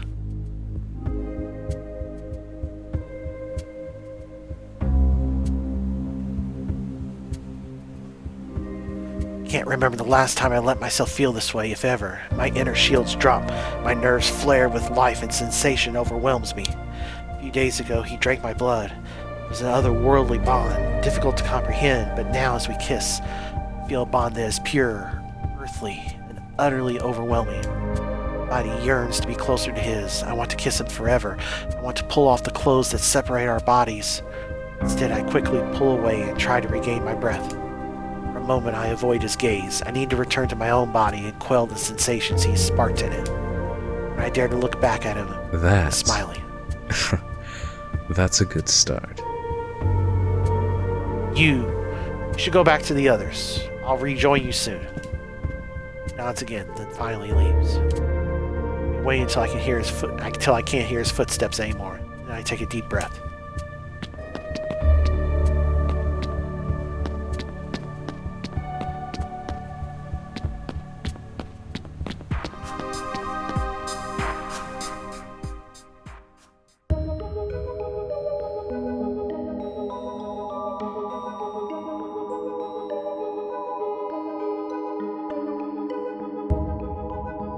It's probably based on Julian's previous comment that Charlotte's room is next to his. She hasn't even been staying in her room. She's been using the upper floor of the mansion, far from my own quarters. Implied that normally she remains close to him, so here's my chance to test the theory. Take a deep breath and open the door. This is Julian's room.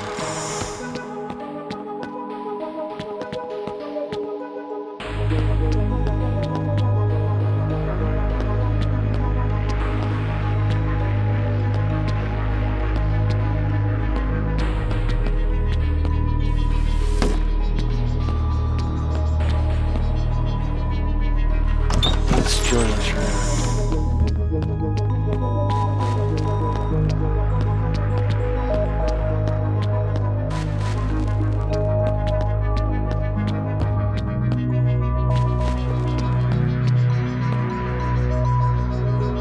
This looks like the sort of place someone might store their jewelry. It doesn't take me much longer to search the drawers and find a jewelry box with earrings inside. A little more rummaging and I find it. There's one single earring with a dangling ruby. It has no partner. Take the earring out of my pocket, hold it out, and compare the two. They're a perfect match. I forget to breathe for some time. I simply stare at the two earrings, fitting together all the implications in my mind. It could be a coincidence that Charlotte lost her earring while walking down Bell Street, near the same rock that Wagner stashed my response to the BRS. But I doubt it. Tears of anger and frustration pricked my eyes. I had suspected Charlotte ever since she interfered with the letter at the train station. My suspicions had increased when Wagner couldn't remember who told him to transport my letter. Who else could tamper with his memory in such a way but a vampire? And yet, I had pushed all my suspicions aside, all because I was working with Julian. I thought that surely he would know Charlotte was involved, and he would tell me about it. How could I have been so blind? I can't even blame vampire glamour at this point, because I know I've been able to resist it. I know that the pain in my heart right now is very real, and it is very much my own fault. It's my fault for daring to trust Julian at all, and then actually starting to care about him. I put the earring back where I found it. I put its partner back in my pocket, and I clenched my fist at my sides, letting my pain feed my fury, and storm out of the room. I calmed myself down before I reached the dining hall. There's no point in charging in anger and confronting them all. It'll just give them a chance to coordinate their stories. As I puzzle over in my head how I'll excuse myself from this awkward dinner party, I hear Charlotte's voice echoing in from the Julian, do hallway. you mind if I sit this close to August?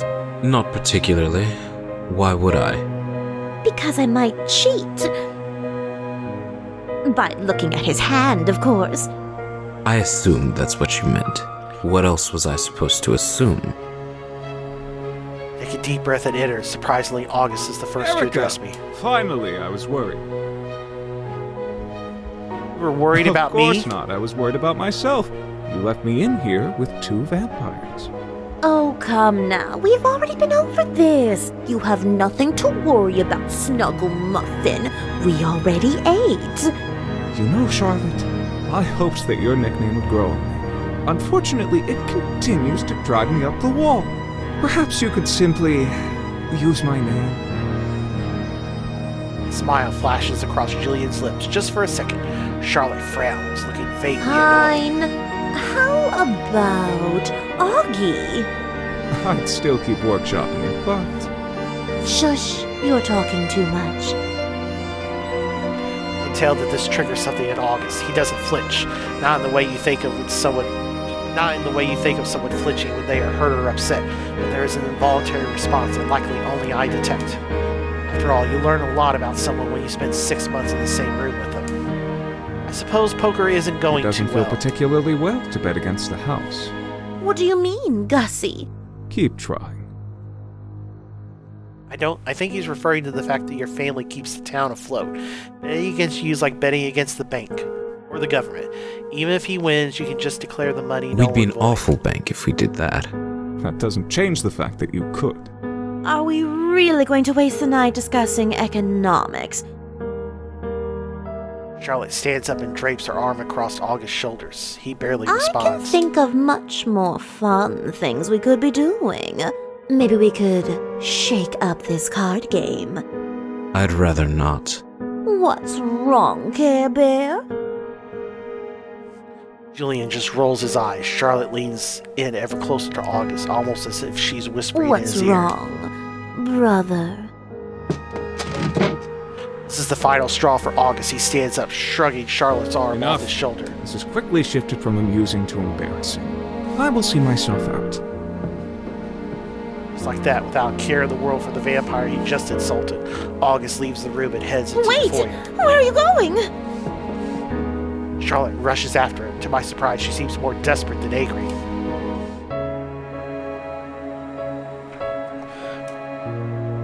Damn it. I realize that this gives me a very brief chance to confront Julian while he's distracted and doesn't have his sister by his side. I'd planned to wait, but this is too good. I pull out the earring I found on Bell Street. You remember the letter we had to deliver to Erica, the BRS? this is not the time. Found this right next where it was picked up. Just now I saw its match up in You went Charlotte's room. snooping in Charlotte's room. Have you lost your mind? Julian, she's the one who picked up the letter. Now either she's lying to you or you're lying to me.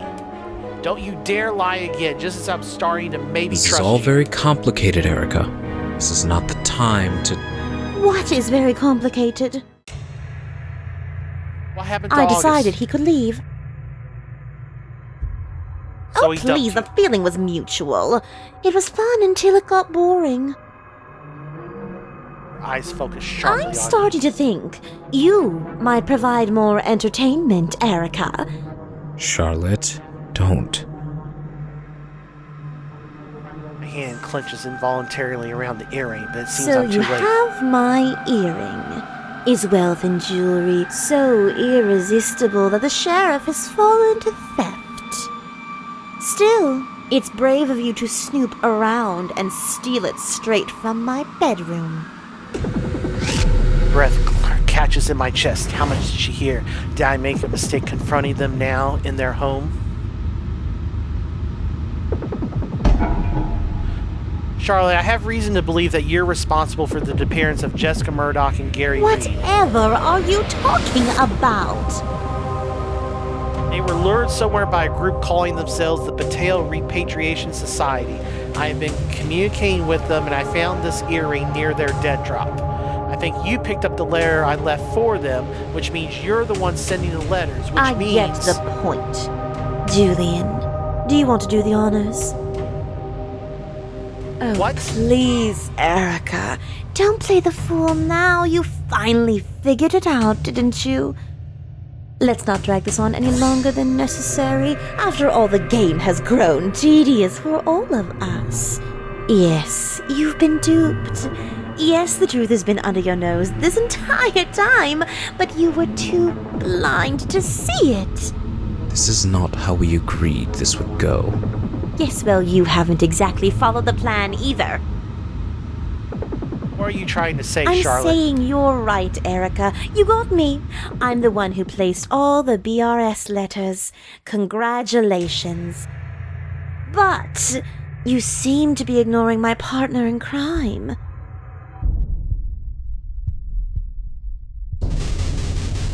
My heart drops. Don't have to guess what she means. Julian, you knew? You knew all Calm along? down, Erica. Let me explain. No, Julian, we tried doing this your way and it didn't work. Probably because you stopped thinking with your head. She knows too much and she can't leave and... Before Charlotte can say another word, I pull my gun and point it at her. Don't make another move. I'm putting you under arrest for the murder of Jessica Murdoch and Gary Reed. Oh, You come have on, the Erica. right- You can't put us under arrest. And we don't have any rights. Except the right to claim what we can take. This isn't the old world. I told you not to move. I will Erica, shoot. don't do this. Listen to him, Erica. I'll shoot both of you if I No, have to. you won't.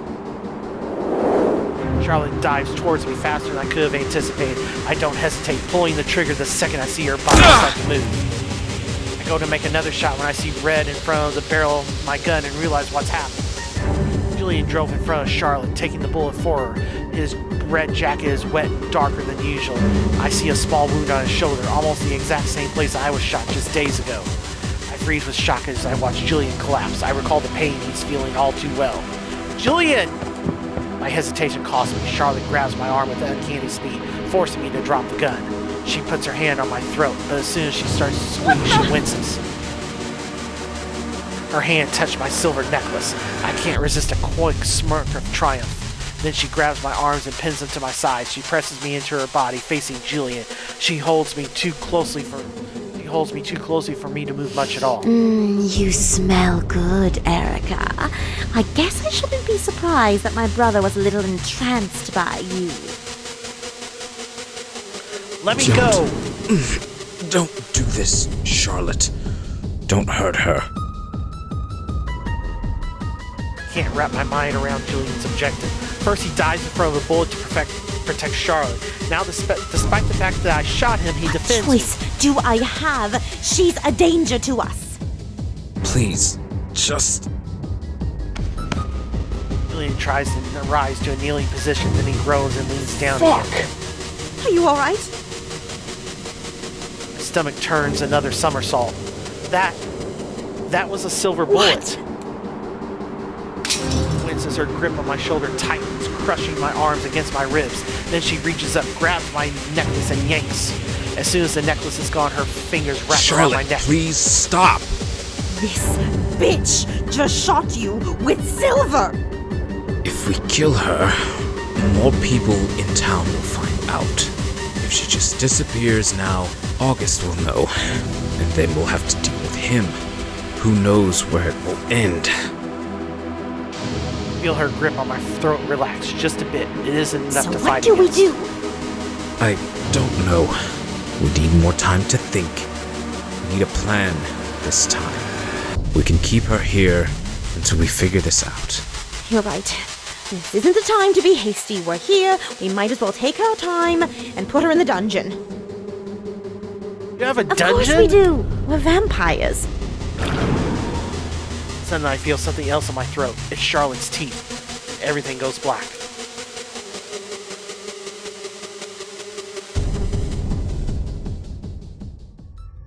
Wrists hurt.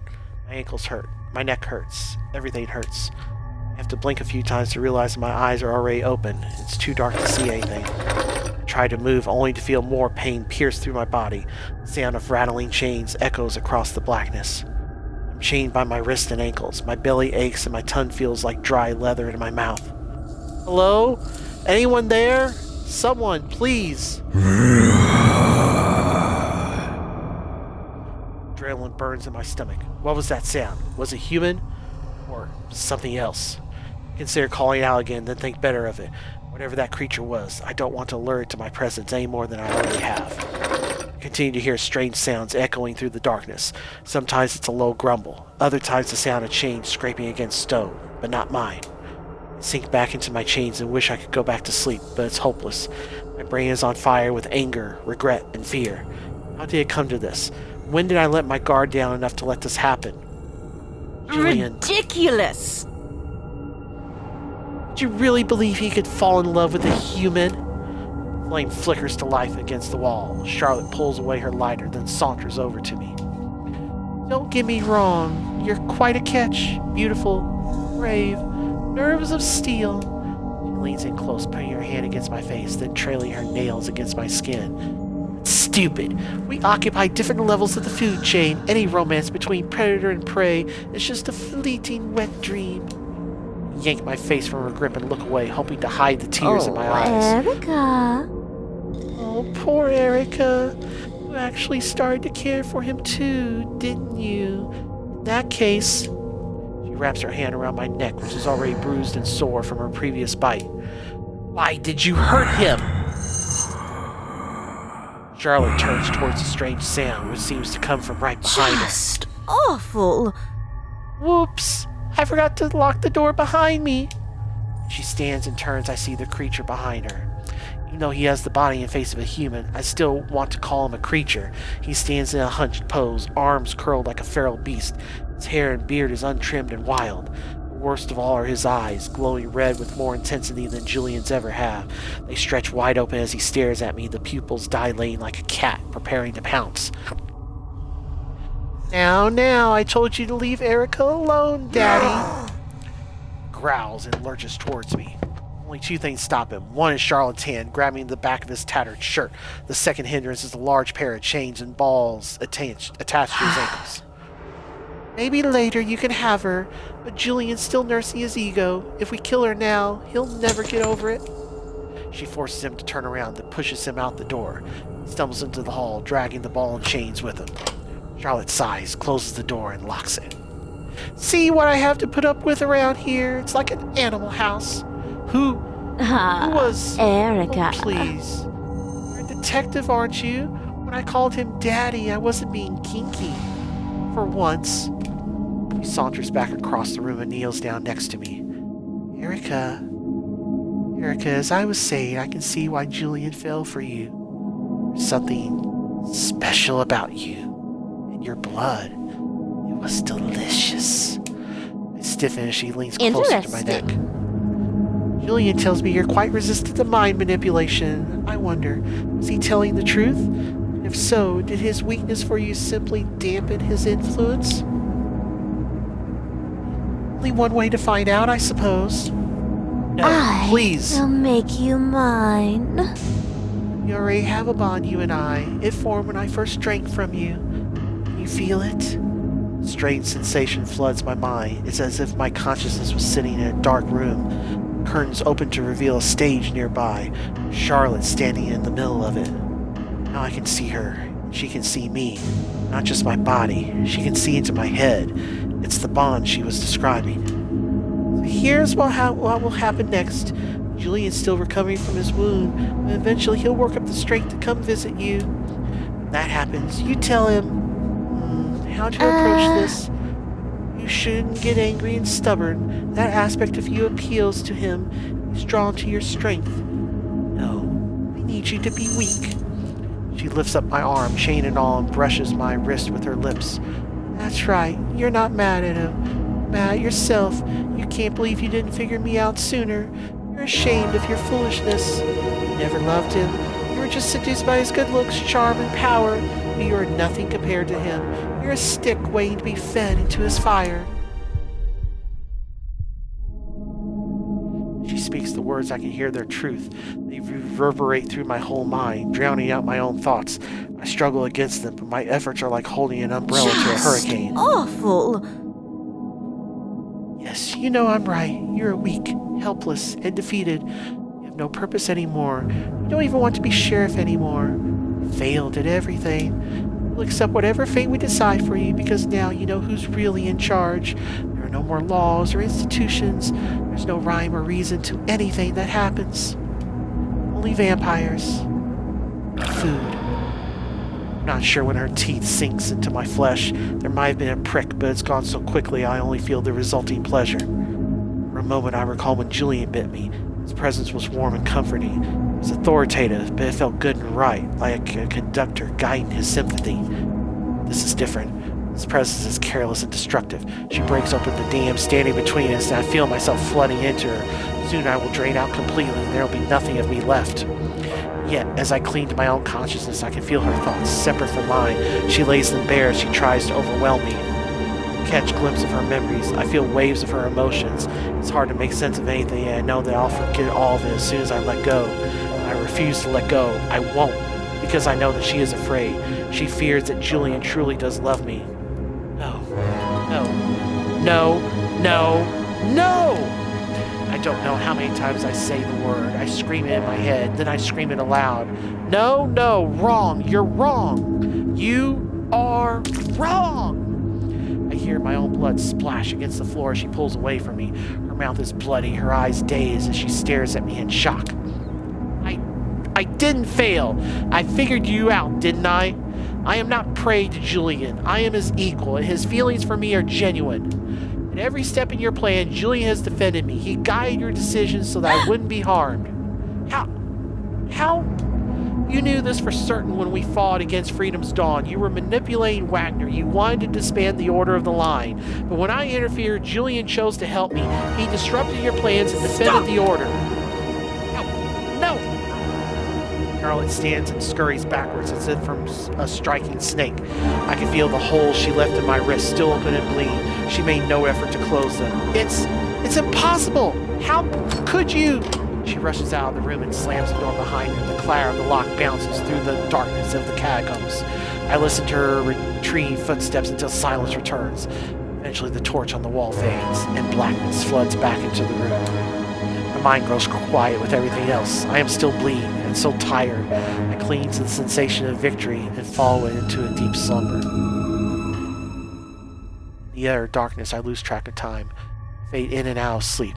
Sometimes I hear the shuffling of my mysterious dungeon companion in the distance. I grow hungry and dehydrated.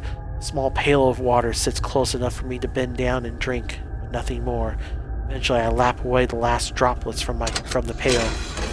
Long last, the cell door scrapes open. Julian walks through the door holding a lighter, closes the door behind him. Julian! He ignores me as he walks over to light the torch. He winces as his arm lifts. How badly are you injured? What do you think? As badly as when Giles put a hole in you. Without the aid of any vampire healing, his silver renders that useless. That bullet was meant for Charlotte. He just stands there and looks down at me, his face a blank slate. Julian, you have to let me go. You can't do this to me. People will find out what happened to me. Enough people know that I was investigating the BRS and working with you. I suppose it'll be easy for Charlotte to convince them that you were repatriated. Coldness of this voice chills me. Is the BRS even real? Possibly. Perhaps. You have reason to believe that a society exists in the outside world going by that name. Beyond that, we have no communication. We've had no communication with them. Every missive you encountered was a fake. So you partner with me in the hopes of misleading me. I partner with you to keep an eye on the situation, and because I Erica. wanted to. Didn't know it at the time, but I was already starting to fall for you. Even now, you would lie to me? If that were true, then you would have told me what you knew about the letters. You would have actually helped me. Instead, you hid things from me. You lied. When you drank from Wagner, you must have kept him from telling me about Charlotte. Charlotte had already muddled his memory. How I didn't convenient. want this. Did what I thought I had to do to prevent a war between you two, but now I see that that's inevitable. The lies can finally stop. He drops down next to me suddenly. My heart freezes in my chest. For a moment I fear he will kill me. I meet his gaze, and I see the tender desperation inside them. He's not far away. He's watching to make sure I don't free you. Julian, you must. Leans even closer. You know, how strong are you? I'm starving. I've lost a lot of blood, but I think I can still Good. run. That's what you'll need to do. I won't be able to help you much because you shot me with a silver bullet. All you need to do is lead the way and I will follow. Let's hope that's enough. He reaches in his coat, pulls out a key, and gets to work on my chains. As fast as you can, Erica. Even if my sister has mercy on us, your father will not. Your father? Shackles fall to the ground with a clink. Now, go! He leads the way by grabbing the torch, then rushing to the cell door and opening it, and he slips into the hallway. I can't wait to follow him, but my body complains as I rise to my feet. I haven't eaten since they put me down here, and Charlotte drained a lot of my blood. Now, Erica! But he's right. It's now or never. I run or I die. I let my adrenaline carry me as I pump my legs forward. Julian doesn't run the way I expect. I have a vague notion of the mansion entrance based on Charlotte's visit, but Julian runs deeper into the darkness, away from the mansion entrance, until blackness surrounds us in every direction. Julian? I know she's behind us, but I don't know how far. Her voice echoes against the tunnel walls until it continues to reverberate in my skull. Julian! Something grabs my hand. My heart leaps with fear until I realize it's Julian's hand. His fingers squeeze mine as he pulls me You onward. will pay for this! Can't do this, Julian! But we keep running. We twist left, then right, then left again. I have no idea how he keeps track of where he's going. I feel as if we're racing towards the center of the earth. He groans suddenly and lurches to a stop, clutching his shoulder. I'm tempted to collapse next to him. My legs feel like they're made of jelly. I'm not even sure how I'm still standing. The loud clink makes both of us jolt. What? What was that? She's saying I'm free. Who? You mean? Run! He grabs my arm and yanks us forward again, so harshly I almost fall to the ground. But I recover my balance and shuffle after him. The echoes of chains fall behind us, but it doesn't sound like before. These chains are loose, rattling against the ground at a rapid pace. As we continue running, the ground changes beneath my feet. The change is subtle at first, or at least I'm too distracted to notice. Then I realize the ground has become metal. The dirt grows scarcer and scarcer until almost everything around us is metal. Julian takes another turn, then we see a large door ahead of us. There it is. He races towards it, pulling another key from his suit. Then he fits it into the door lock. As he fills the lock, the sound of rattling chains grows ever closer. Julian continues to twist and shake the key in the lock to no avail. Panic stretches across his face. Julian! Finally, the lock clicks, and the door swings open. We both hurry into the room. Julian closes the door behind us and locks a huge bolt, securing it into place. We scramble away from the door as someone slams against the other side. The creature is scratching and striking with incredible strength, but the door doesn't budge. Trying my best to feel relief, I finally turn and study my surroundings. What the? It's a simple metal room, but the lighting is unusual. Glowing rods that line the walls and corners reminds me of the towers. In the middle of it, there is a large pedestal with a button on top. I approach the button and reach towards it. Don't! Pushes me away so hard that I collapse on the ground. I'm so weary that I stay there a moment, only seeing him to look at him with bafflement. What is that? I don't know. button. What does it do? Julian, you said no more lies. I don't know. Honestly, I only know that Charlotte has been here before. She found this room on the day of the contingency. She never let me inside. Where do we go now?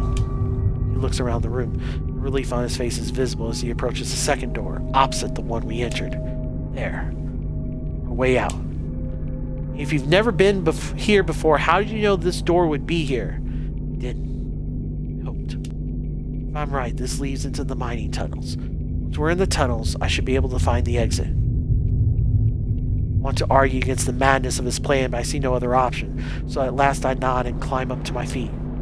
Let's hurry then.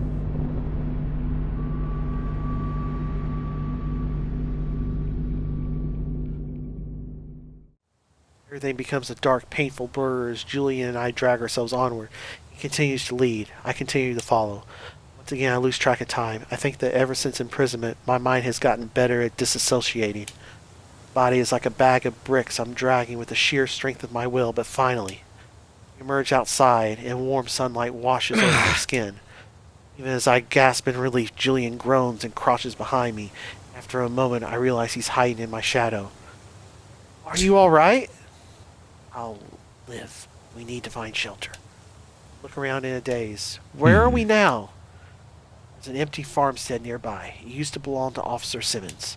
Oh, right. That way. I follow his finger, and together we wade through the bushes and grass until I find familiar territory.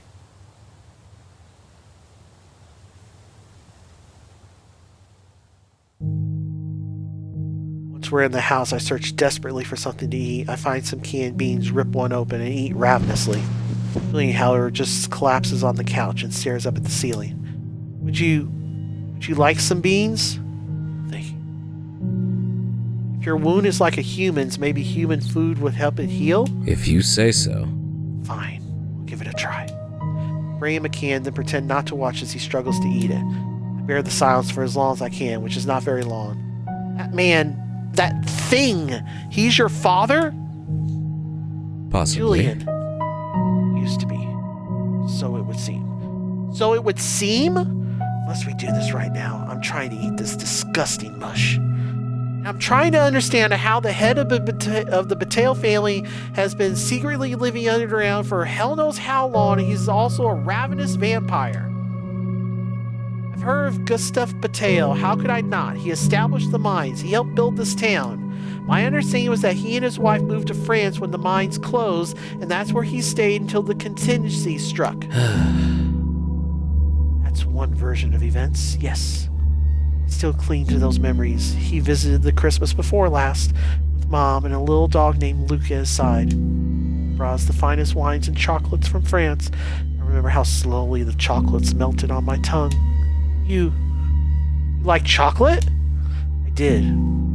That memory. Remember. Then there's another version of events. The second version, Mom moves to France alone because she grows tired of Dad's obsession with virgin blood. Dad stays here. Liam, Charlotte, and I struggle to keep Dad under control until we can't anymore. We have to lock our own father underground. I like the first version best. It doesn't hold up well with current events. Julian, you're not making any sense. Oh, and has anything made sense to you after the contingency? Swallows a bit of beans quite decisively. A bite of beans. I think you were right. This food might have helped. I'm going to sleep. Erica. Would you join me? A storm of questions rages in my mind, but I'm so tired, and when Julian reaches out to me, I grab his hand without hesitation. Together we curl up on the couch. The shape is awkward and cramped, but I don't mind. I just want to stay here. My brain reminds me that I'm snuggling up to a vampire. But as his arms close around me, I can't remember the last time I felt safer. Shortly after I close my eyes, sleep rewards me with welcome oblivion. When awareness returns, I can sense that Julian is awake next to me by the sound of his breathing. He must know that I'm awake too. We both remain quiet as I press into his chest, enjoying his warmth. After a long while... Remember. I think I was taking a nap when the towers rose. Not sure exactly. All I know is that when the contingency happened, I woke up in my bed. During that moment, I thought I was a normal human. I was Julian Bataille, 26 years old, son of Gustav and Alice Bataille.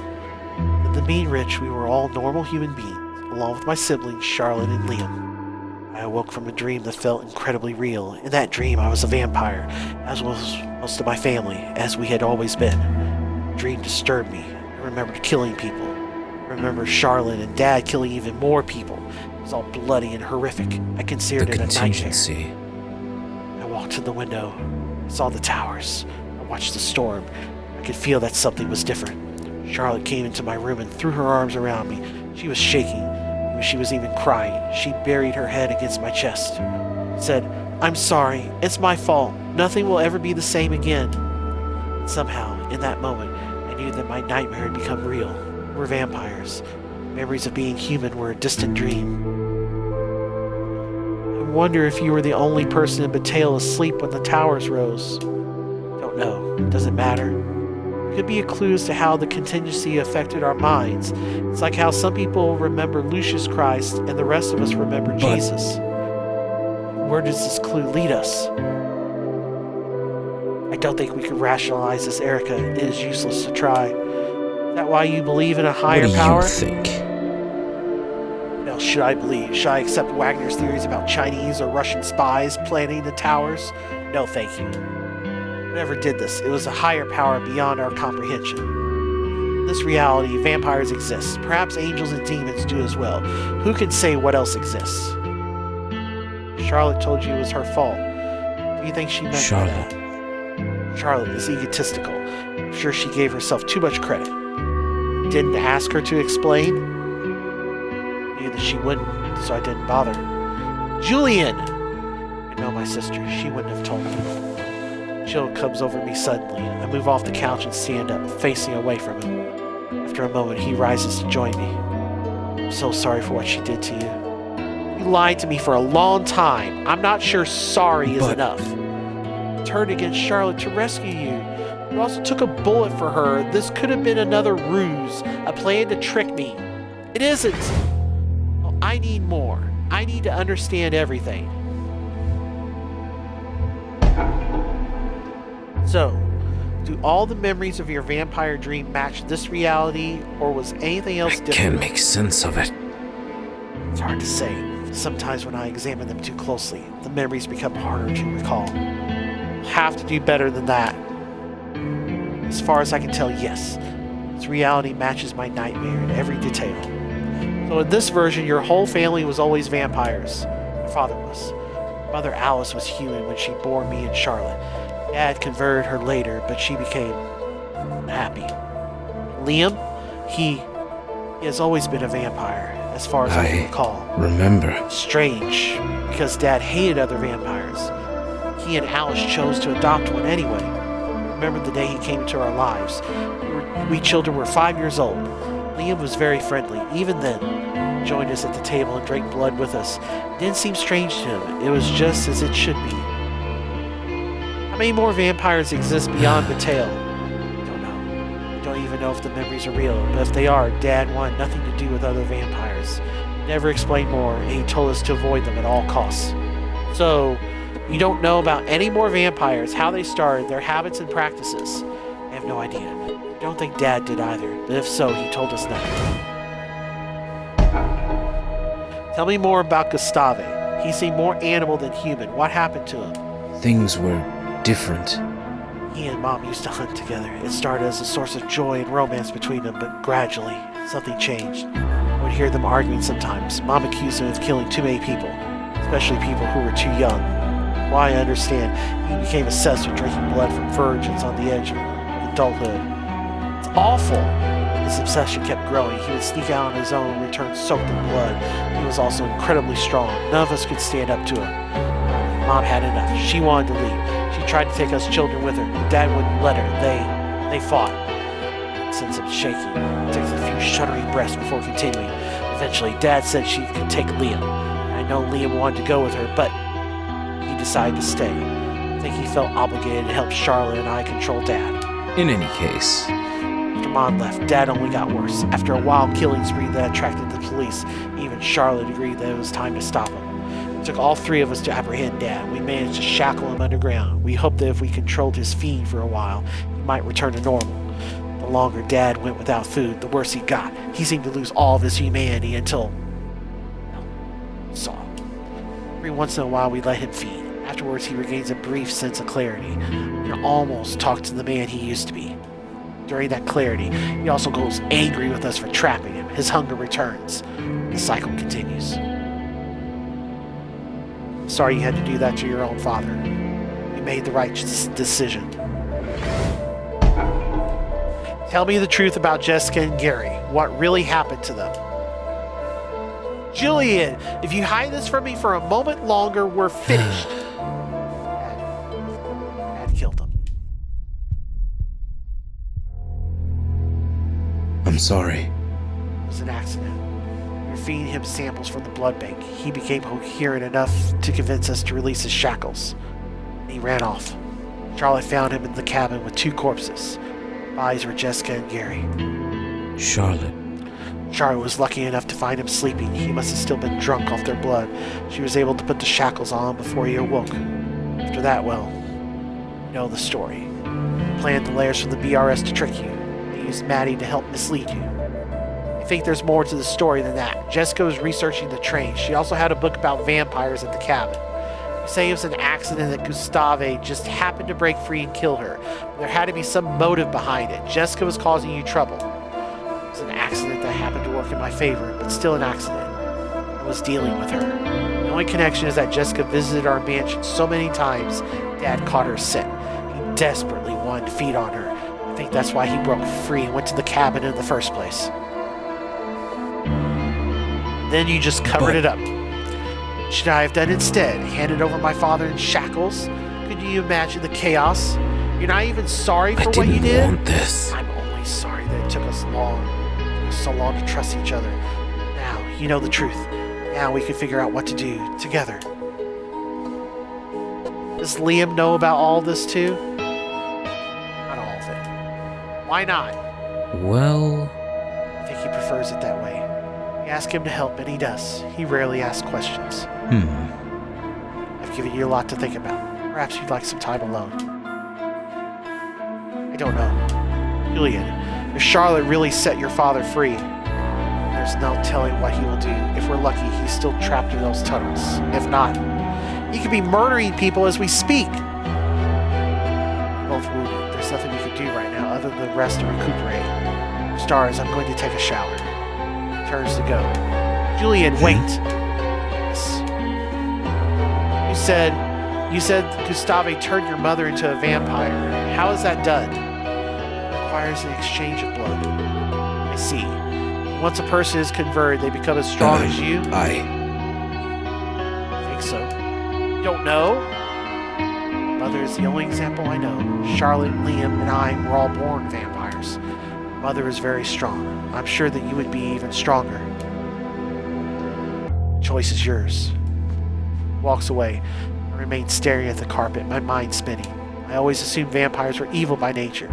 If I could use the power for good, I shake my head and fall back on the couch, nursing a headache. While Julian takes a shower, I realize how filthy I am. As soon as I hear him leave the bathroom, I follow after him to take my own. In the hallway, we pass each other. I stop in surprise and feel heat rush over my skin in every direction. He's wearing nothing but his underwear. As I stare at him in surprise, he stares back at me. My eyes return to his face. I see that his cheeks burn red. A subtle smile lifts his mouth. Enjoy your shower. He walks away and I hasten into the bathroom. As I'm in the shower, I rinse away the filth and blood and terror of the last few days. I start to feel like myself again.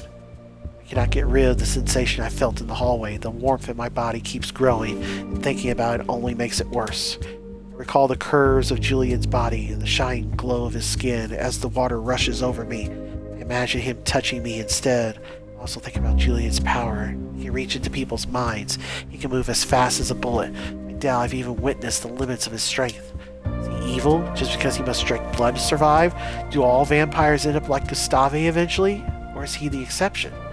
I became a vampire. Could I use my power wisely? Could I accomplish more good than harm? When I'm finished, I don't see my clothes where I left them. I put on a towel and go out to find them. The hallway is empty. Julian, where are my clothes? I make my way around the house looking for him. I follow the sound of churning water to find that the washing machine is running. With a sigh, I realize he must have taken the liberty of throwing our clothes in the washer.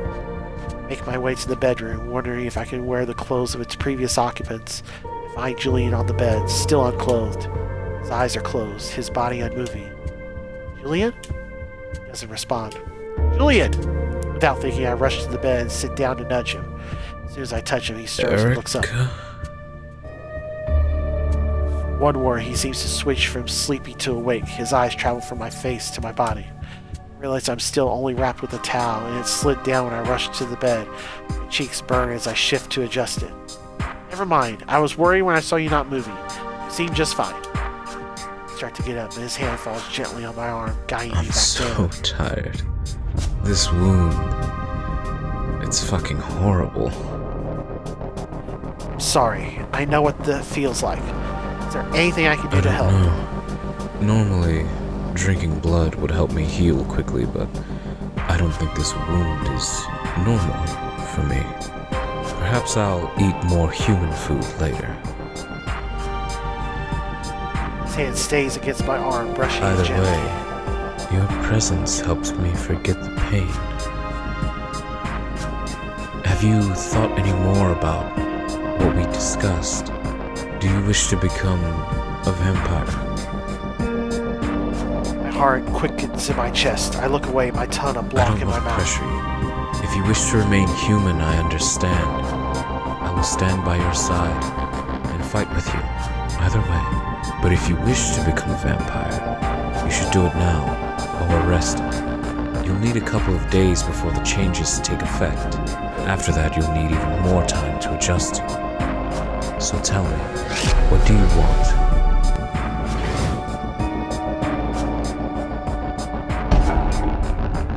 When I first saw you drink from Wagner, I felt a yearning unlike any I've known before. I want to be that strong. I want to overcome my enemies. I want to make sure people like Wagner never hurt anyone again. Perhaps, with your power, I can find the truth behind the towers. At the very least, I'll live long enough to see what comes next. I hope you're right, and I would like to be at your side if such a day comes. He reaches up to brush my hair from my face. I can see the question in his eyes, almost as if our minds are connecting again. This time I don't question it. I don't fight my desire. I embrace it. Sits up and leans down. As I lean down, our lips meet in the middle, tangling quickly and pulling us both onto the bed. As we kiss, our hands explore each other's bodies. My hand skirts the edge of his wound, slide down my stomach. His hand caresses my shoulders, exploring gently at first, then pushing against the small of my back. Presses my body against his, sending a pleasant ache through the pit of my stomach. Breathes our kiss to run his lips down my chin, then against my neck. His breath tickles the sensitive skin of my throat. I feel a brief moment of pain. Please, don't drink much. Charlotte drank so much already. Very well. I'll try not to get greedy. Even as he speaks, I can hear the guttural desire in his voice, and as his teeth sink into my flesh, my resistance dissipates. Our bodies continue to clasp even as he drinks from me. It is an ecstasy unlike anything I've ever experienced before. I want him to take me, and take me completely. Then, just as I'm drowning in sensations of pleasure, he pulls away, his mouth still bloody as he Your speaks. turn. He puts his wrist to his mouth and bites gently, and he brings the wound to my mouth. Certainly, I kiss the wound and lick. It's neither pleasant nor unpleasant. The metallic taste of blood is strange to me. My body accepts it. And all the while, I'm pulled closer to him by my desire to feel him against me, the overwhelming urge to become one. After a time, he guides my mouth away from his wound and back to his lips. We wrap ourselves in each other's warmth and follow our instincts into a sea of rapture.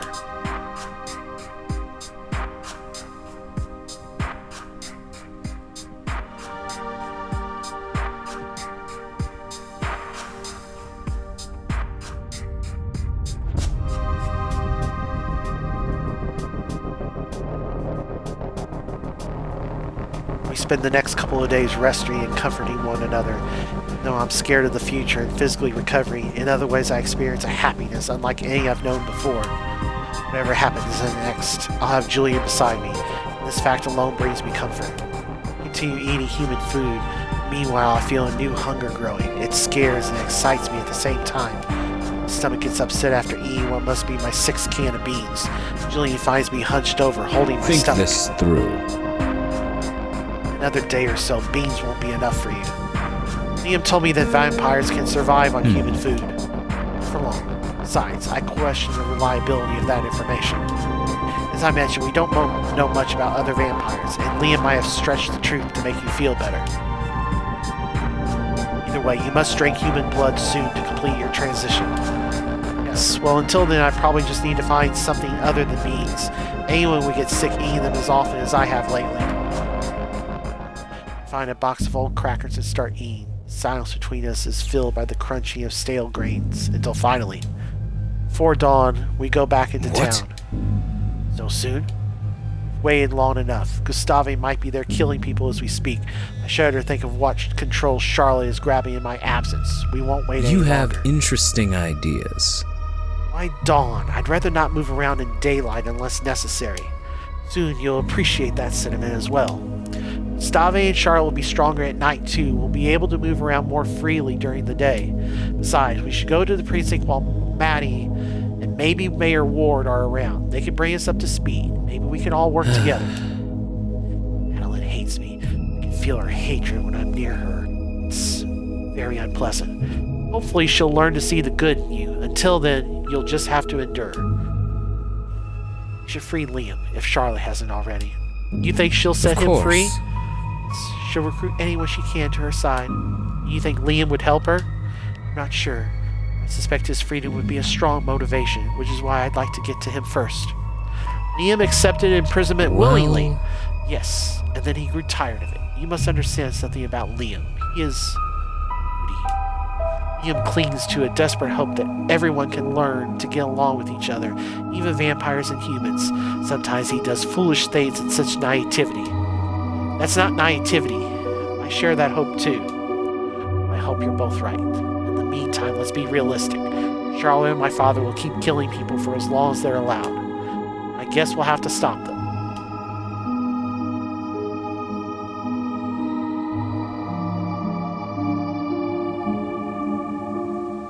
As we approach City Hall, a grisly scene manifests. 2 bodies drape across the yard, covered in blood. Immediately I know that they're dead. A living person would never sprawl that way. Mused, and Julian and I march closer. I lean down to examine the corpses. Their throats have almost been ripped entirely out. I recognize one of them as a farmer named Phyllis. The other... oh no. I stand and turn away, feeling sick to my stomach. I've seen a lot of dead bodies in my job, but this one impacts me in a way I don't expect. Jeffrey Ward? The... mayor. Fuck. I glance at Julian with some surprise. He looks almost as disturbed as I am. This will disrupt the town a great deal. Petty jealousy jabs me. I've also been missing the last few days, you know, trapped in your dungeon. Need order. You worked harder every day than Jeff worked in a year, but he's a symbol of leadership. You don't have the energy to keep arguing about how Mayor Ward's death will affect the town, one way or another. He was a decent man, and he didn't deserve to die this way. Your father rampaged around City Hall and got away with it. Who knows what else he's done? Let's see if there are any survivors inside the precinct.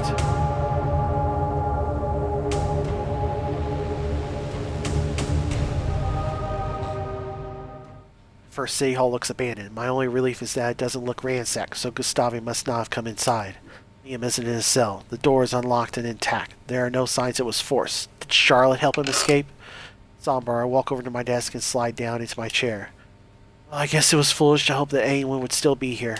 The town must be in a panic. If anyone saw the yard, people hide themselves at home. That's for the best. Gustave's just like the rest of us. He can't go inside any home unless invited in. So what's You next? have no right. What's next is you to explain to me why you're suddenly working with these monsters to destroy Pateo. Julie and I turn to see Maddie crouching near the doorway, teeth bared and ready to pounce. Just calm down, Maddie. It's a long story. I I don't feel like hearing a long story right now, Erica. And listen here, I've never fought a vampire before, but I've smashed plenty of bullies' faces into the ground. If I go down, I'm taking a piece of you with me. Maybe you should let her attack you, Erica. I bet she would find you difficult to overcome, even now. What is he talking about? Don't listen to him, Maddie. Just calm down. Maybe brandishes her fist at Julian. How many of the deaths are yours, Julian Mateo? I don't know what you're talking about. 7 people dead over the last 2 days, drained of blood and left out to rot. Y'all ain't even hiding it anymore. I guess now that we know what you are, it's time to take what you can get. Julian had nothing to do with any of those killings. And how would you know? It might seem like a lot of dead bodies, but what's happening is the work of only one vampire. His expression softens. Perhaps 2. He looks at the empty jail cell. Maybe even 3. But I'm done with this. There are only 3 of you, so you confess. 5. There are 5 vampires. 5? That's almost twice as many. Erica, what's going on? Gustave Mateo, Julian Charlotte's father, has been here all along. He's the one who killed Jessica and Gary. They normally keep him locked up in the basement of the mansion, but that's still only 4. I suppose I should be the one to tell you. Maddie tightens her fist. We need everything we can get to stop Gustave. Believe it or not, Liam and Julian care about this town. I think in her own way Charlotte does too. Gustave doesn't. He's going to feed until we're wiped off the map. So you became one of them? I need this power to save everyone. There had to be another way. Somewhere in the back of my mind, I know this is true. I push those thoughts away, even if I didn't need the power. Wanted it. Maddie's will falters. Though she stays in combat stance, her muscles go slightly limp. I hope it's worth it. Only time will tell. Like I said, we need everyone we can get. We also need you. I won't let you touch me again. Don't want to work with him. Okay, we can cross that bridge when we get to it. Right now, I just need you to tell me everything that's happened over the last 2 days. First, tell me where you've been. You've been gone longer than 2 days. I've had to be the sheriff, and I'm completely unqualified. Now you admit it. We were recuperating. Charlotte took me prisoner, and I shot Julian. Not in that order, and not on purpose. 2 days ago, the murders started. They are brutal, Erica. Throats torn open, arms severed, heads dashed against the pavement. That's Gustave, not Charlotte or Liam. At the very least, they aren't joining him in terrorizing the town. Wonder if she has a plan to recapture him when he cools down. It's been days. If she's going to cool down, you'd think she'd have done it. I don't know. There's more that I want to know about the last few days. You know what happened to August? Really worried about him? He might have made Charlotte angry before all this happened. I'd at least like to know if he's dead or not. You'll have to check out that yourself. I've stayed as far away from his place as possible. Anything else you want to know? How did Liam get out? How do you think? Charlotte stormed in here and demanded his release, and then she did that thing I hate.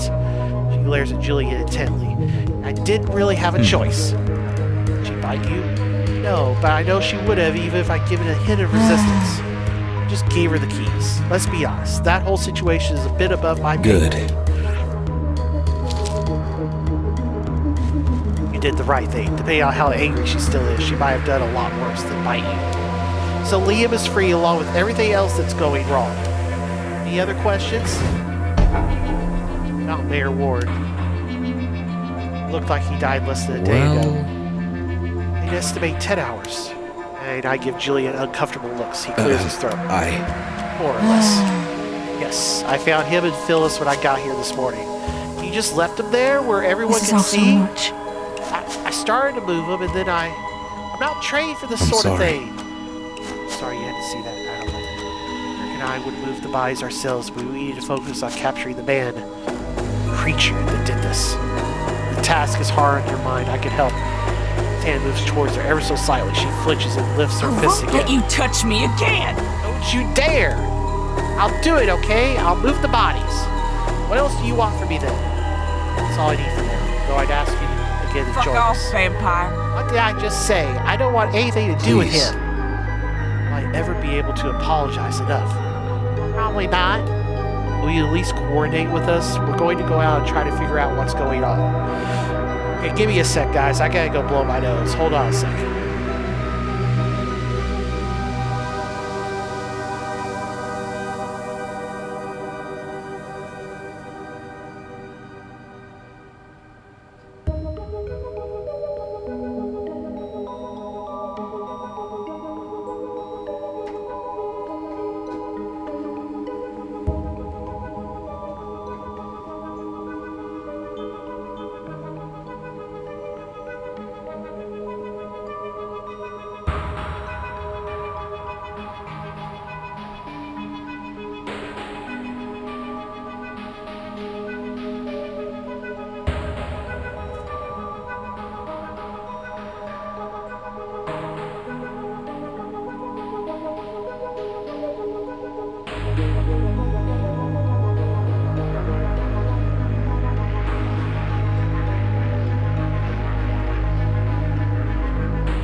Sorry about that, everyone. Something in here is causing my allergies to act up, stuffing up my nose.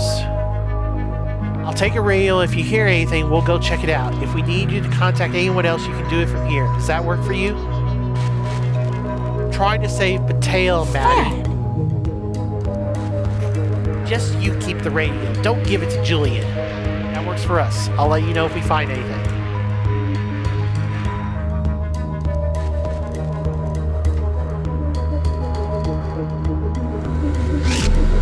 Where should I go next?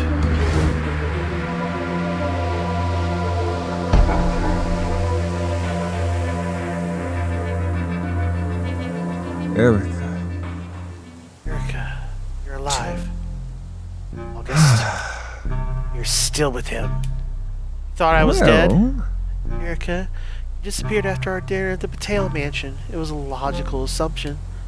Made it out. Marvelous. I'm so glad. You are... This town would be even more boring without I you in it. wonder. Honestly, I'm surprised that Charlotte let you live. I thought for sure after that disastrous dinner you would be the first person she lined up in front of our father. Your father? It's been a long couple of days, August. I have stayed inside and have not invited anyone in, so you'll forgive me if I'm a little behind on current affairs. Can I come in? Absolutely not. I suppose that's fair. I might change my mind if you tell me a little more about this father of More or yours. less. Is mad with bloodlust and is not nearly as careful as the rest of us. If he catches you, you're likely dead. He's killed several people in the last few days. Oh, I hope you manage to get him under control before I run out of food, because I am going to continue to stay here and not leave the house. Yes, you're wise to lay low until then. Julian grabs my arm and gently pulls me aside. Are you sure about this, Erica? Sure about what? From what I've heard about this man, he might be useful to us. August. Possibly. Useful? You know what I mean. He doesn't act like it. You tell me he is a brutal man, perhaps more brutal than me or even Charlotte. We don't need someone like August Flynn. We're trying to bring some order to this town. He's just going to cause chaos. What are you two lovebirds chatting about? Something too important for my ears? It's nothing. We're just glad you're okay. Let you know when Charlotte and her father are under control. I might even take you back into custody. Bad idea. Look forward to you trying. Where should I go next?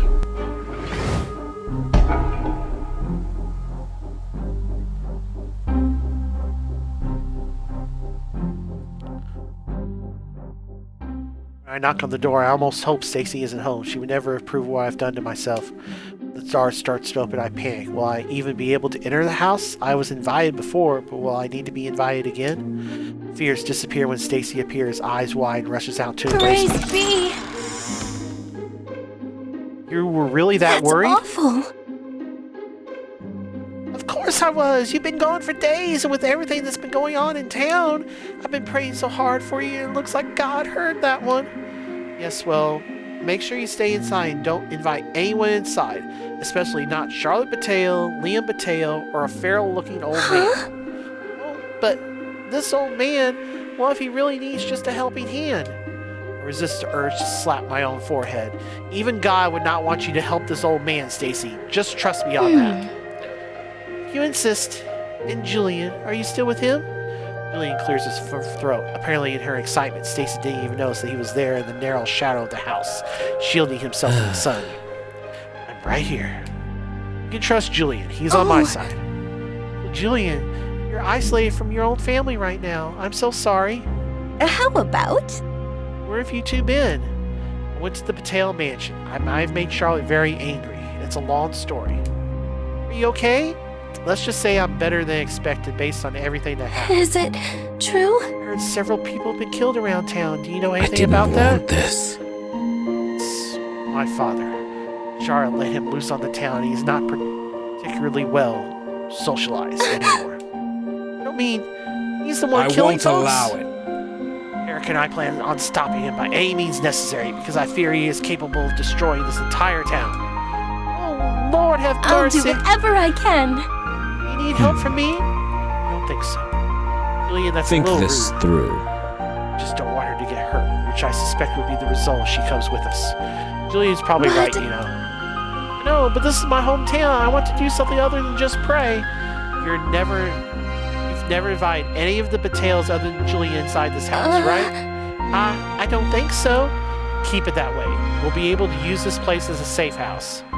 Okay, will do.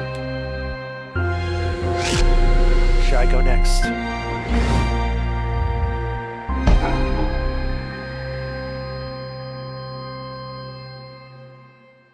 As we approach the clinic, we know something is a little off. The lock is torn from the door, which hangs open. Cautiously, I step inside and call out, Kathleen, are you here? What do you need, Sheriff Wright? Good, you're okay. I wouldn't say that. I've had to stitch up some very strange injuries overnight. They looked like claw marks. Julian, do you know anything about this? Yes, unfortunately. Father must have fed enough that he's slowing down. I'm surprised he let anyone get away. Your father? Julian, what the hell is going on? What are you talking about? You can stop with the pretending, Kathleen. Erica knows. She knows everything. Kathleen is quiet for a moment. I knew she had been deceiving me before, but I wasn't sure just how much she knew. Rather than contrition, though, she reacts with anger. Everything? Apparently I didn't even know everything. Your father? I know. I fucked up. I understand that more than anyone. Is he the one causing these attacks? Yes. Well, great. If someone comes in here with a more serious wound, we're going to be in trouble because we don't have any blood. Wait, what? Your brother was in here yesterday. He took it all. I sure hope he has his own properly cooled fridge. Sure he does. If you see him, please tell him that with everything going on, I might actually need that blood for its legitimate purpose. Now, do you need anything else, or can I get back to clean up the mess in here? I would appreciate an apology. What for? You could have been upfront with me before. You could have saved me a lot of time if you just told me you knew about the Batales. I'd already figured out what they were, and I thought I made that clear. Unlike some people, I was trying to keep things as calm as possible in this town. Just keep this place safe and don't invite anyone new in. It's bad enough the 3 vampires we knew about can come and go here.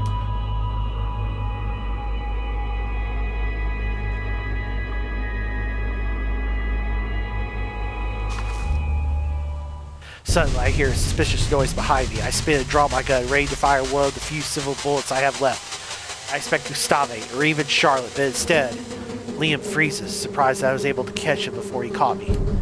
Don't take another step. I have silver bullets. Think this through.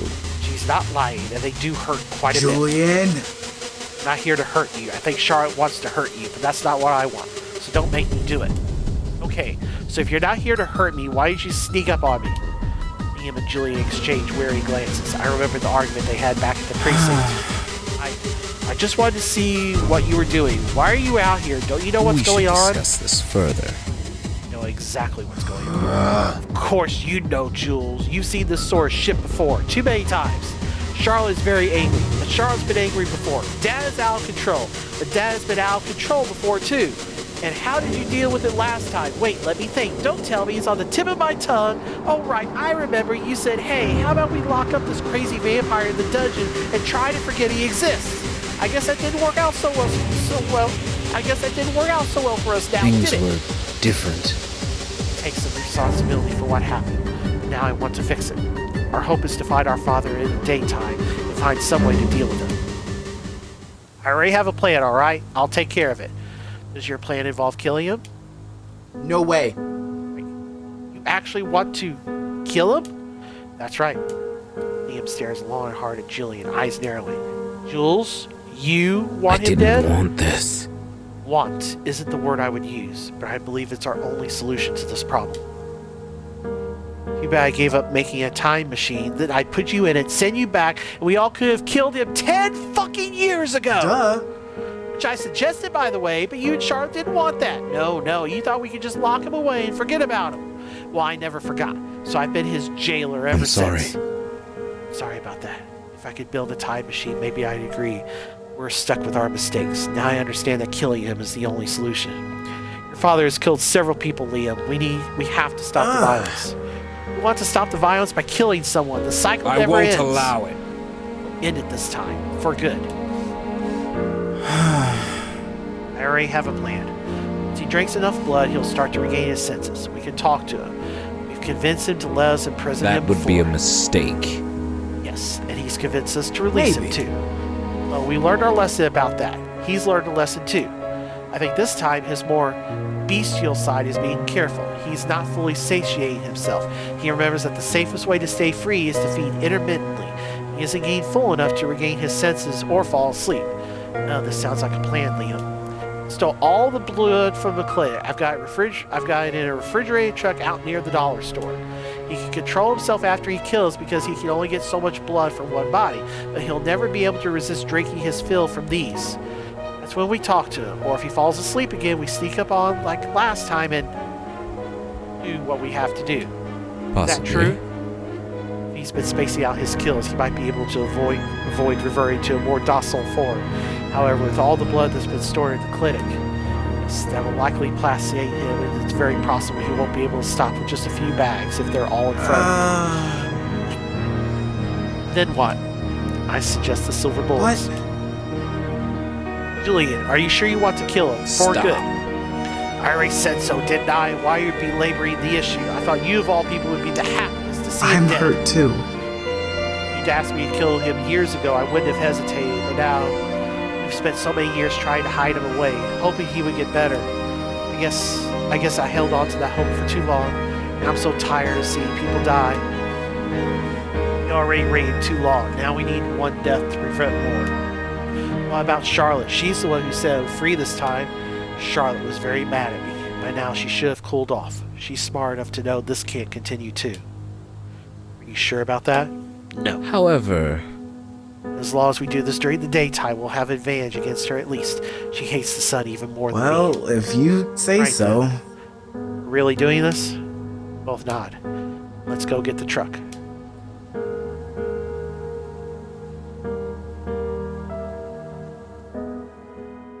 I know something is off as soon as we see the refrigerated truck parked in the lot of the dollar store. It feels like an unsettling chill surrounding the area. I don't know what it is at first, but Julian and Liam Erica. do. Charlotte's here too. She set you free, didn't she, Liam? Did she have any way to track you? I'm not sure. She gave me a walkie-talkie so she could coordinate with me. Are you serious, Liam? Forgot, I had no intention of working with her on this. All things considered, it's good news that she came here instead of coming directly after us. She's thinking about the blood supply. It means she's not thinking about revenge.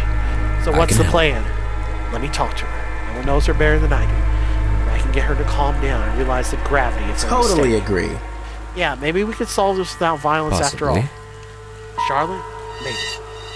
Liam motions for Liam and I to stay back as he approaches the truck. Liam complies, but I carefully fall Charlotte. behind. You hide from a lot of people, but never from me. After a few seconds, Charlotte emerges from behind the truck. She's angrily picking at her nails and staring at Are Julian. you kidding? So you both have turned against me, even you, Liam, after Don't I be freed so you? foolish. Talk to him. Talking to me now. Can't believe all this, Charlotte. You let our father free. You knew what he would do after last time, and you still did it. As far as I'm concerned, that's a problem for you and your new sheriff friend. Wait. He sniffs the air for a moment, then starts walking towards both of us. Something is different. Charlotte stares at me, and then her glaze darts back to Julian? Julian, did More or you? less. Yes, I turned her. She's one of us now, or she soon will be. I'm being honest. I thought it was the only way I could protect her from you. I simply don't know what to say.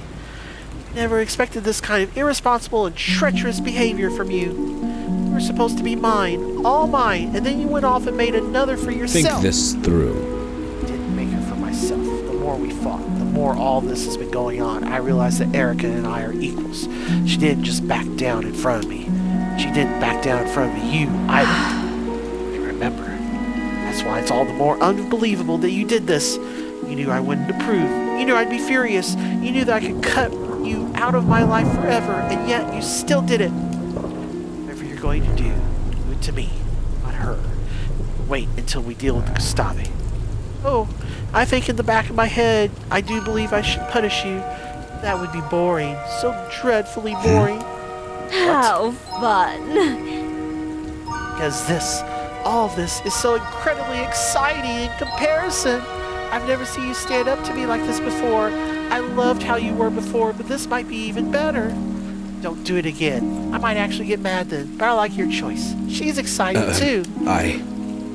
How always- lovely. I always understood what you saw in her, but now that she is one of us, I can see that she is even more beautiful than I thought. I don't like competition, but not everything has to be a competition.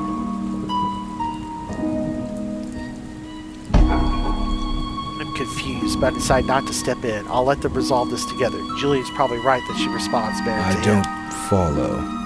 Are you saying that you're okay with Erica and I together? I'm saying that now, looking at her as she begins her transformation, I don't mind the family getting a little bigger. We're going to live forever after all. Might be nice to have more company. I wonder. Are you saying? We can figure this out once we've done something about In any Dad. case, So you're ready to admit you made a mistake in treatment. Just awful. It's going to destroy our whole blood supply. Of course I made a mistake. I'm not angry now. I was very angry then. It was a reckless thing to do, though ultimately I'd argue it brought us all closer together. You're not going to like this, but we think it's time for a permanent solution to your father. Probably right. This hurts me too. There's one more of us now, and we don't know how long we'll be trapped here. The last thing we need is for Dad to go around making blood a non-renewable resource. It pains me to do it, but his behavior on this latest excursion into town solidifies the problem. Don't worry, we have a plan to weaken him so we can finish the job. Oh? That's why Liam stole all the blood from the clique. We're going to tempt him into gorging himself and take him down. But Now he can become lucid again and try to talk us out of it. however, That's why Erica has the gun and the silver bullets. Erica, are you sure you can do it? Absolutely. But where we'll be able to find Gustave? I don't think he's going to come looking for blood at the dollar store. I'm surprised you don't already know. The abandoned cabin on the other side of the river. That's where he took Jessica and Gary to feed on them. It's out of the way, near the towers. No one would ever look for him there. Made his base once, so it's the best place to start. You can go back to the mansion and keep watch there in case he tries to come back home. I doubt he will. He's feral, not I stupid. approve. No, it's a good idea. We should have all of our bases covered. Thanks. I'll keep you posted.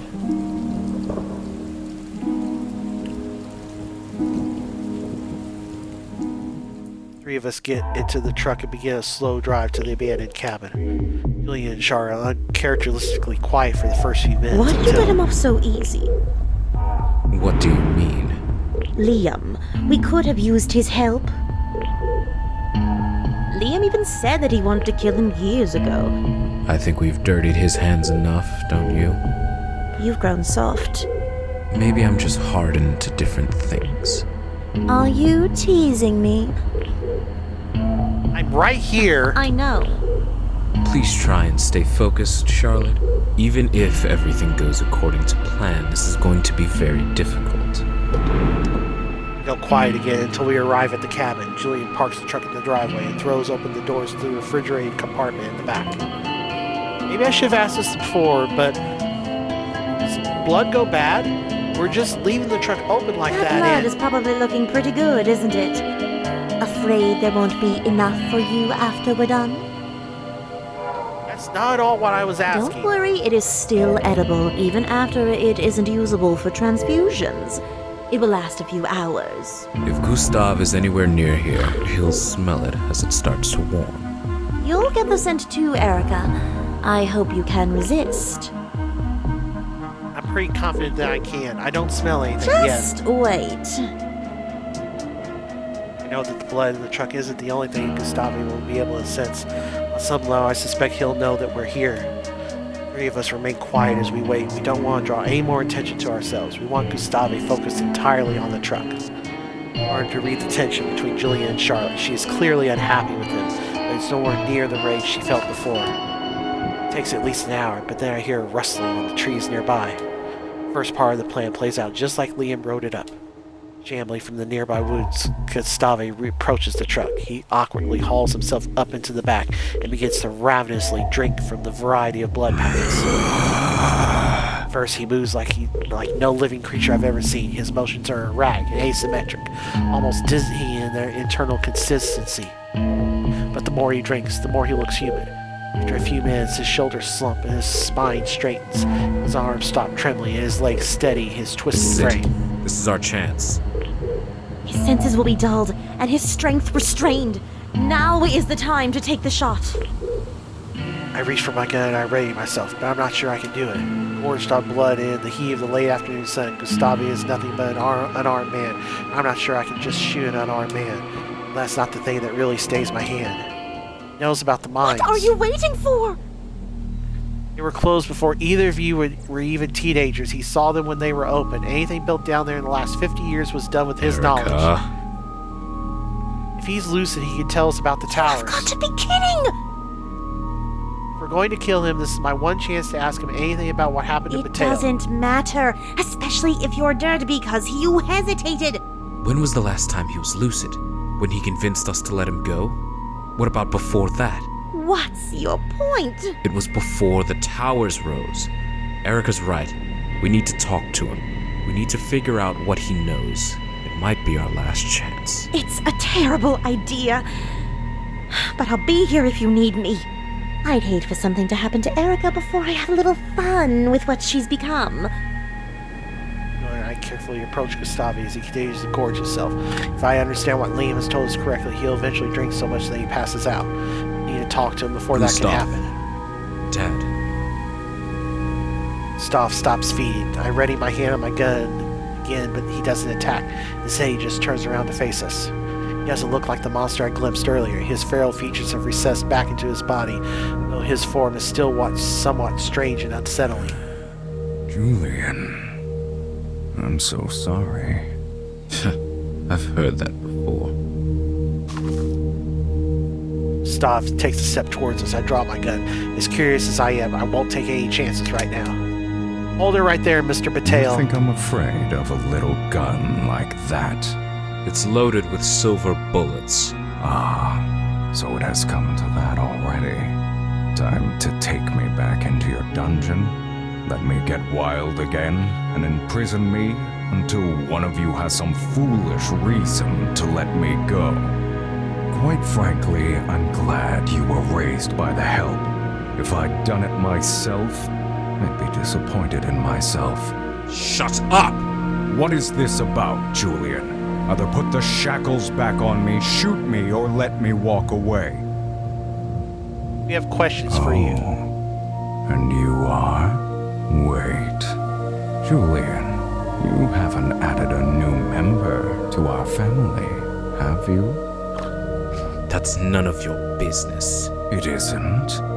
It's my blood that runs through her veins now. That was the kind of connection you always needed from a partner, wasn't it? I told you to shut up. But you said you had questions. I'm confused. Should I be quiet, or should I answer your questions? Whatever Erica asks, tell her the truth. Go ahead. So, did you build the towers? Did I build the towers? Do you really believe I have the capability to make something like that, let alone 36 of them? You were at one time the most powerful man in the city. You had access to the mines. You certainly had the money. I'm not who you think I am.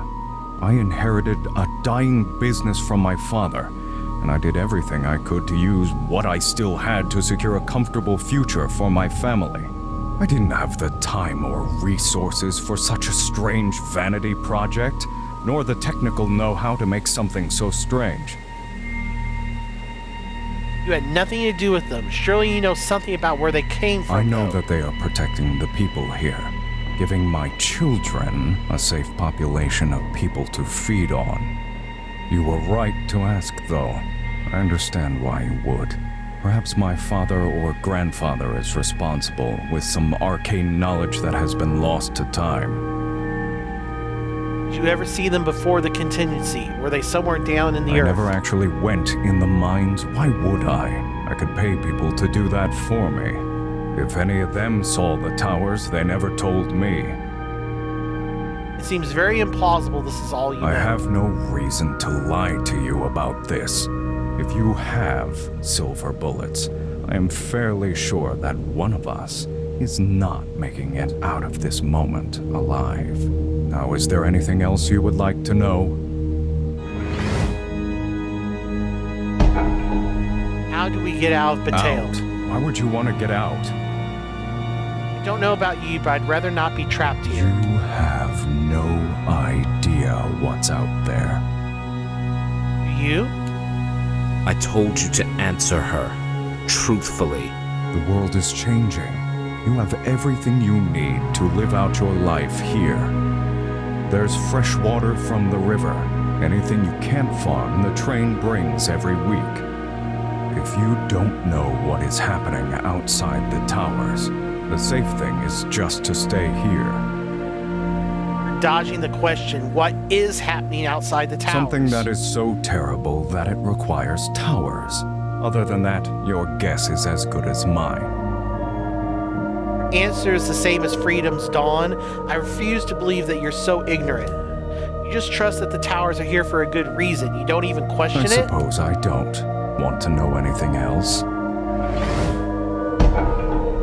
You are nothing like the creature I saw in the dungeon of the mansion. Why don't you stay like I don't this? stay like this because my children lock me in the basement and deprive me of the blood I need. You overindulge, Gustav. You kill too many people. You have no restraint. I am what I am.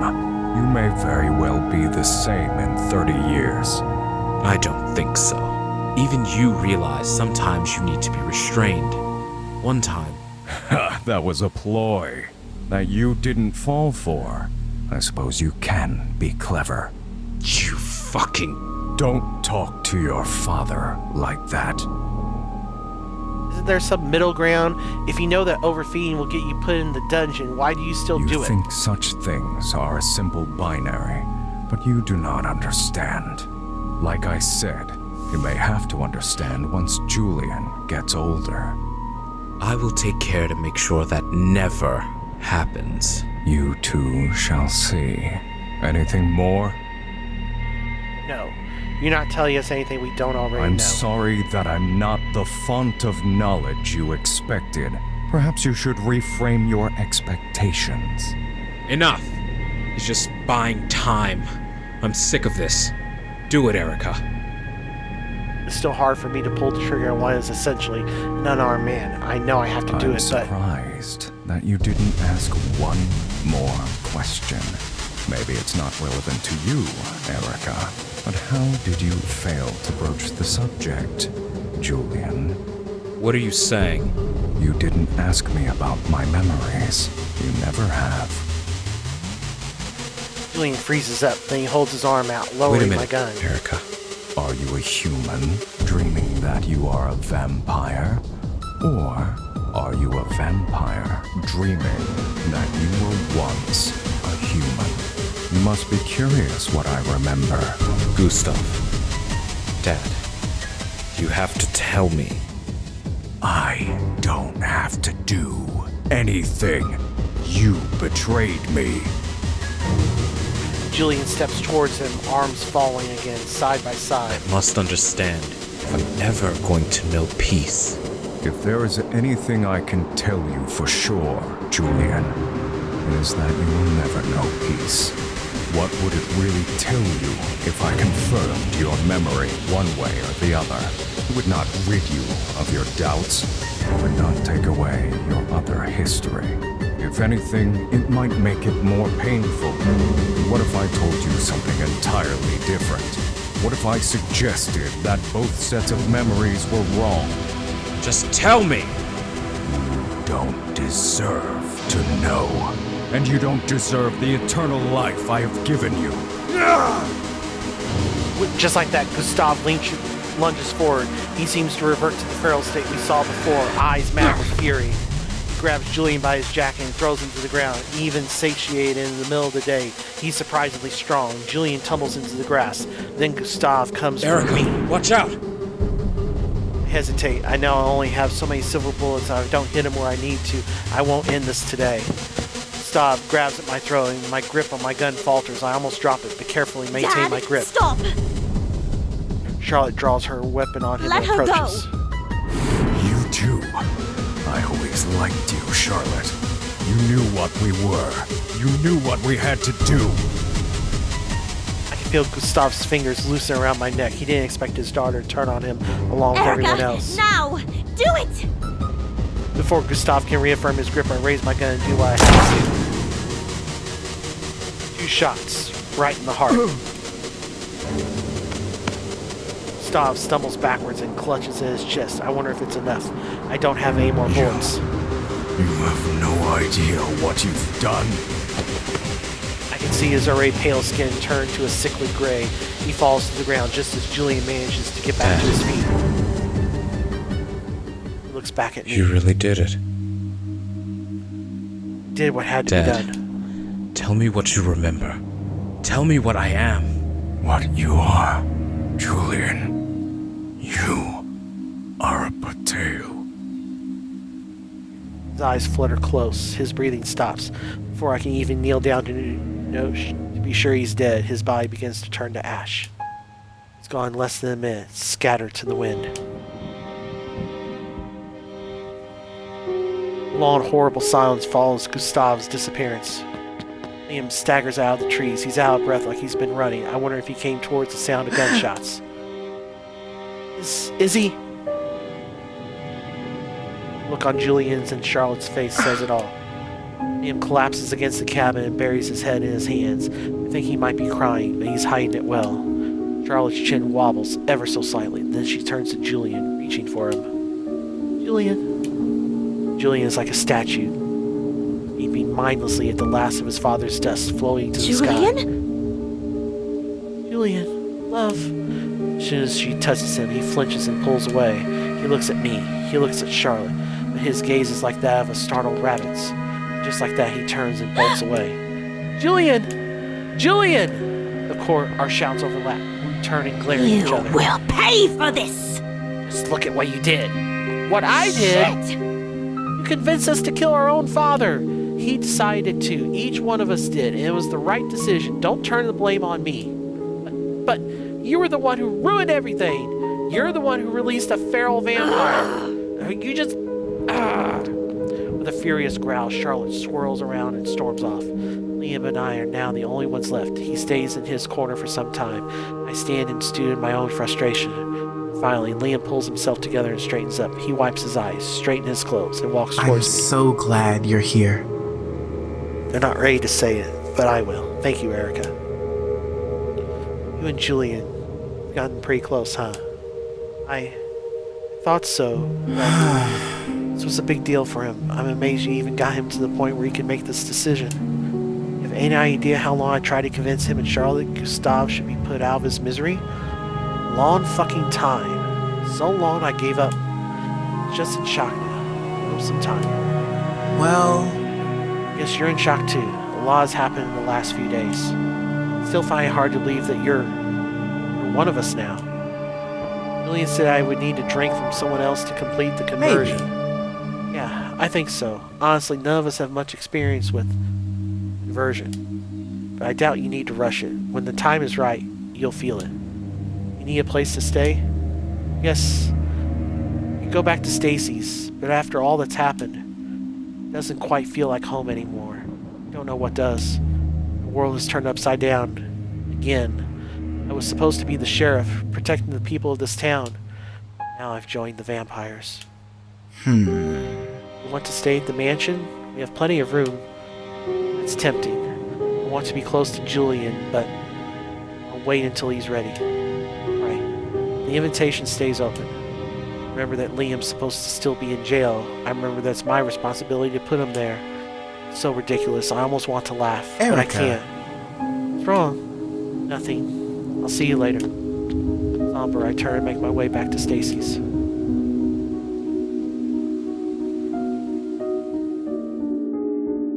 Stacy's overjoyed to welcome me home, but I find it difficult to share her enthusiasm. I struggle to explain what happened or my own feelings on the matter. I just want to be alone and sleep. I can't sleep either. Memories of the last few days play and replay in my head. The replays stop. I wonder about the future. I no longer feel like a sheriff. I can no longer pretend to abide by the rules of the old world. Maybe it's time for me to step down. Before I leave my post, there's one more thing I need to do. Next day, I tell Maddie to help me gather the inhabitants of Mateo for an announcement later that night. help her spread the word, and I'll also stop by the Patel mansion to tell Liam my plan. Liam tells me that Julian is still mourning. At night, the people of Patel gather around City Hall. I stand high before them. People of Patel, the last few months it's been my honor to serve you as your sheriff. I hope I have done my best to serve and protect you. I have labored to maintain and uphold the laws of our country. Mayor Ward, he tried to maintain peace in this town to the best of his ability. He is no longer with us. We no longer live by the laws of the old world. Our nation's government is gone. Our world consists of a few square miles, and governance shifts to the people who yield power. Only a few weeks ago, I learned something that terrified me. I learned that vampires are real. There's a confusion ripple across the crowd. I'm not speaking in metaphors. I'm speaking of a phenomenon like the towers that shot out of the ground 7 months ago. I'm speaking of people who possess superhuman strength. I speak of beings who can move faster than the human eye can follow. I'm speaking of creatures who are immortal. And yes, I speak of people who drink human blood to gain their vitality. Murmurs become angry words, then shouting. I have to shout my last words to be heard over them. I speak of the Patel family. Silence. I turn and motion to someone in the shadows nearby. Charlotte emerges and steps up to face the crowd. More gasp and louder murmurs. Charlotte just smirks at them and waves away their concerns. Come now, my darlings. These teeth might be pretty, but did you really think they're just for show? No, you're shocked. Or at least you act like you're shocked. You probably even think you're shocked. But didn't you already sense it deep in your bones? That I'm different from you? My whole family is superhuman? Faces in the crowd grow pale. Why? We're on your side. There's nothing for you to worry about. Yes, we occasionally need to eat, but I assure you we can make that a pleasurable exchange. Shock turns to fear, then anger. Someone starts yelling, "We won't bow down to the devil!" The crowd parts for him as he steps forward. He pulls out a shotgun and cocks it. Well, hello there. Before anyone knows what's happening, Charlotte blurs towards him. I see her hair stroke the wind. I see confusion on Steve's face, and then I see her fangs sunk into his neck. Someone screams. Everyone moves back to give Charlotte her victim space, but no one runs away. Everyone is forced to face the grisly reality in front of them. Steve goes limp in Charlotte's grip as she drinks. She holds him, nuzzles him, then continues drinking to her heart's content.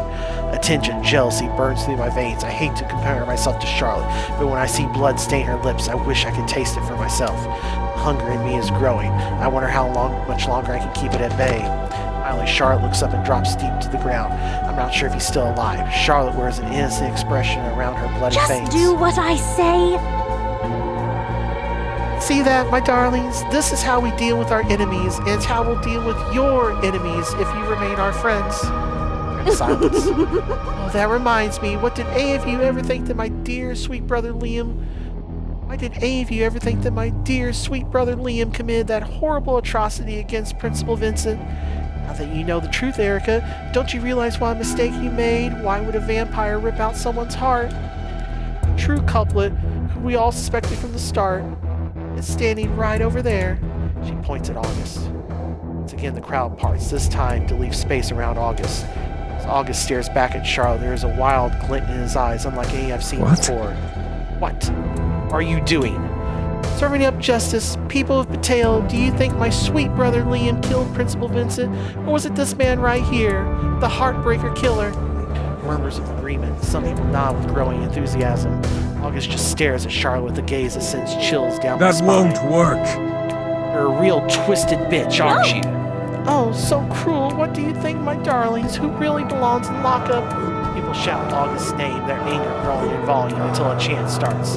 Heartbreaker, heartbreaker, Just heartbreaker. awful. Well, the people have spoken. Reductio ad I wish I could absurdum. say something cliche, like you're going to regret this, but the truth is, Charlotte, you're insufferably wise. Locking me up is probably the only way to ensure your own survival. Just a moment, Charlotte's smile falters, and she clears her throat and motions Get to the it crowd. done. Oh, what are you waiting for? Take him away. August doesn't fight back as the crowd closes in and grabs him. I don't think anyone likes to get too close to the strange expression on his face. Finally, I make my way over and slap handcuffs on August's wrist. It seems the quickest way to end this horrible situation. I must admit, Erica, you always manage to surprise me. He looks to Charlotte, a haunting glint in his eyes. He speaks low enough for only the two of us to hear. Oh, you'll see. Here's your cliche. This has all happened before, and it will all happen again. Awfully droll, I know, but true. You will release me again. Next time, things might go differently. I tried to ignore August's strange words as I moved out of the crowd, avoiding his gaze all the while. I motioned for someone else to hold August. I step up to the podium once more. I tried to think of something else to say. I want to, but the words don't come. Everyone's quiet again, waiting for my next announcement. I take off my sheriff's badge and hold it in my hands. I study it one last time.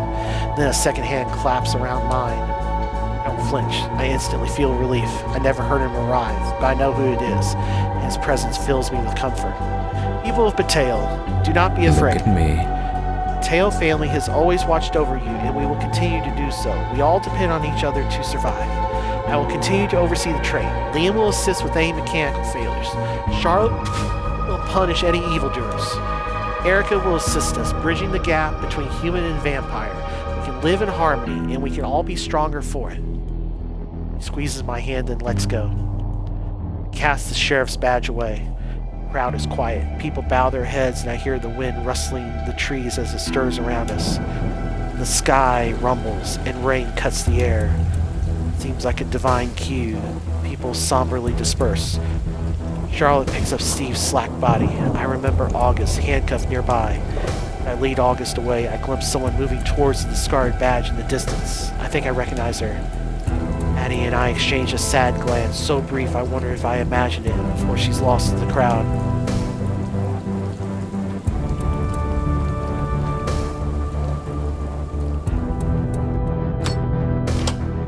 After I lock August away, I search for Julian, but I can't find him.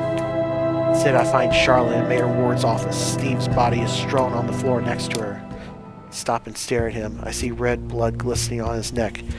An exotic, tantalizing flavor fills my mouth and nose. I force a swallow down my throat. Oh, Erica. Well, I suppose you've caught the scent, haven't you? Hoped you might. I left him alive, just for you. I find myself kneeling on the floor next to him. I'm not sure when it happened. My mouth is watering. I can't look away from the blood. Charlotte leans down next to me. She brushes a finger across Steve's neck, gathering a drop of blood on her finger. She brings her crimson finger to my lips, and before I think twice, I lick the blood away. A tingle spreads from my mouth through my entire body. I gasp and tremble. I feel another presence next to me. It's Julian. He leans down and drinks briefly from Steve. He lifts his bloody lips and brings them to mine. As I taste the blood from Julian's tongue, an electric bolt shoots through my body. I feel as if my flesh is shaking from my bones, but in its place, new strength surges through my muscles, and with it, hunger. I pull Steve's limp body from the floor and towards my mouth. I sink my teeth into his neck and taste power unlike any I've ever known. I keep sucking until there's nothing left. I feel someone's hand on my face, gently guiding it away. Careful, darling. We drink life, not death. Her lips meet mine, warm, hungry, electric. Arm wraps around my stomach and pulls me against him. Julian. Surround me, filling me to the brim with sensation. I'm drowning in pleasure. I can no longer breathe, but I don't care. The power and rapture flowing through me now. I know I'll live forever.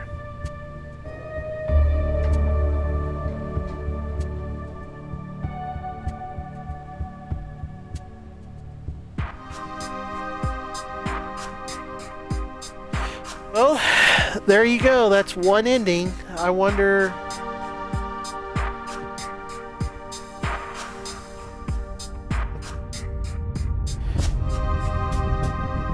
Well, I wonder, I guess it's threesomes away. I guess it's nothing but vampire threesomes.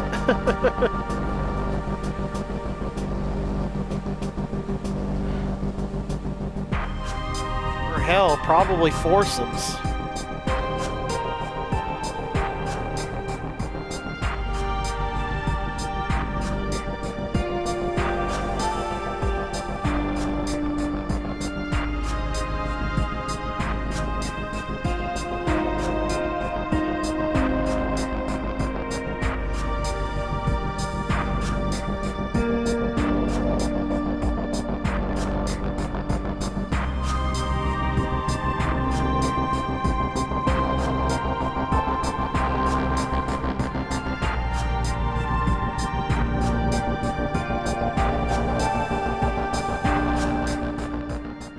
stir awake, my mind caught between dream and reality.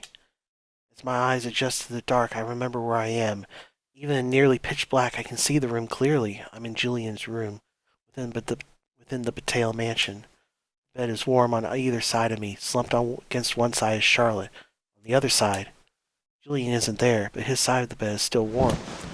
Moving with the care and dexterity only a vampire can manage, I quietly untangle myself from Charlotte. She groans, stirs, and slumps back into sleep.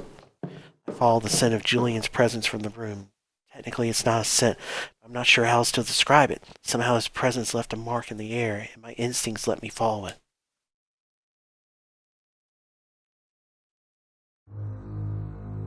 With great reluctance, I follow Julian's trail into the Battelle dungeons. I pass the room where I stayed a prisoner for so long, and I keep going.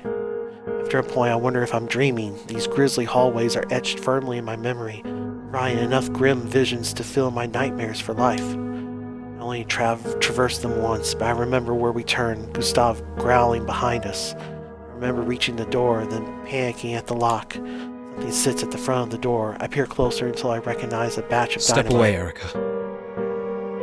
I don't need to be told twice. I scramble back up the stairs, following a wire on the floor to a safe distance down the tunnel. What the hell? She told me, Erica. Charlotte told me about the button. Do you remember it? Of course I remember. In the locked room with his pedestal with a red button. I knew it must be important, but Julian had told me not to touch the day it. of the contingency, before the towers rose, Charlotte pressed it. No, impossible. Why is it impossible? What else is possible? When did she tell you A this? few days ago, it doesn't matter. I didn't think I believed her, but now... Why did she press it? She said she felt like she needed to. She thought if she didn't, something terrible would happen. He set something down. It's a plunger detonator. Julian, what are you doing? I can't stop thinking about it.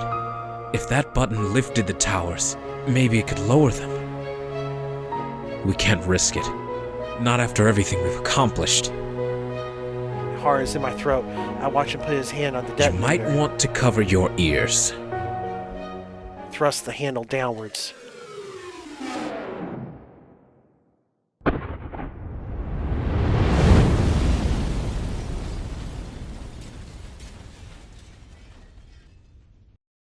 have unlocked new story options. You can now access other character stories from the main menu. Okay. Okay, extras. Oh, okay. You could just straight up play play Julian's path.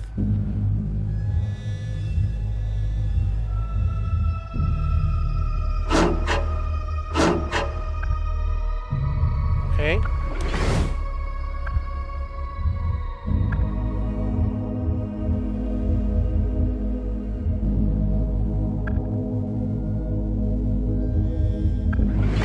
Okay, so that's how...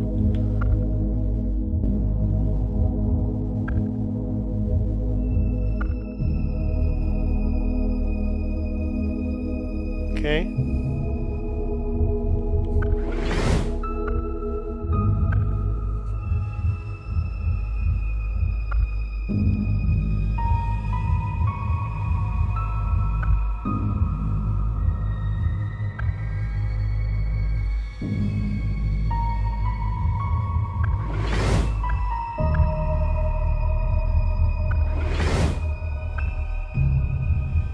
Okay.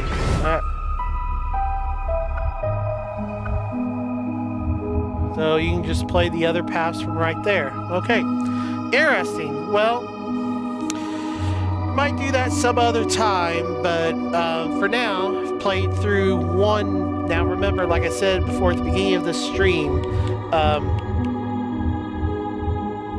you have to play through all 4 paths, get the good ending on all 4, and then with the 5th, it opens up a 5th new one, which I know a little bit about, but I don't want to say anything further. So thanks for watching, everybody, as we played through Crimson Spires. Like I said, probably the next time you see me, it will be finishing up Tales of Arise, hopefully, or getting more through that in the next 10, 11 days. So until next time, peace out, everybody.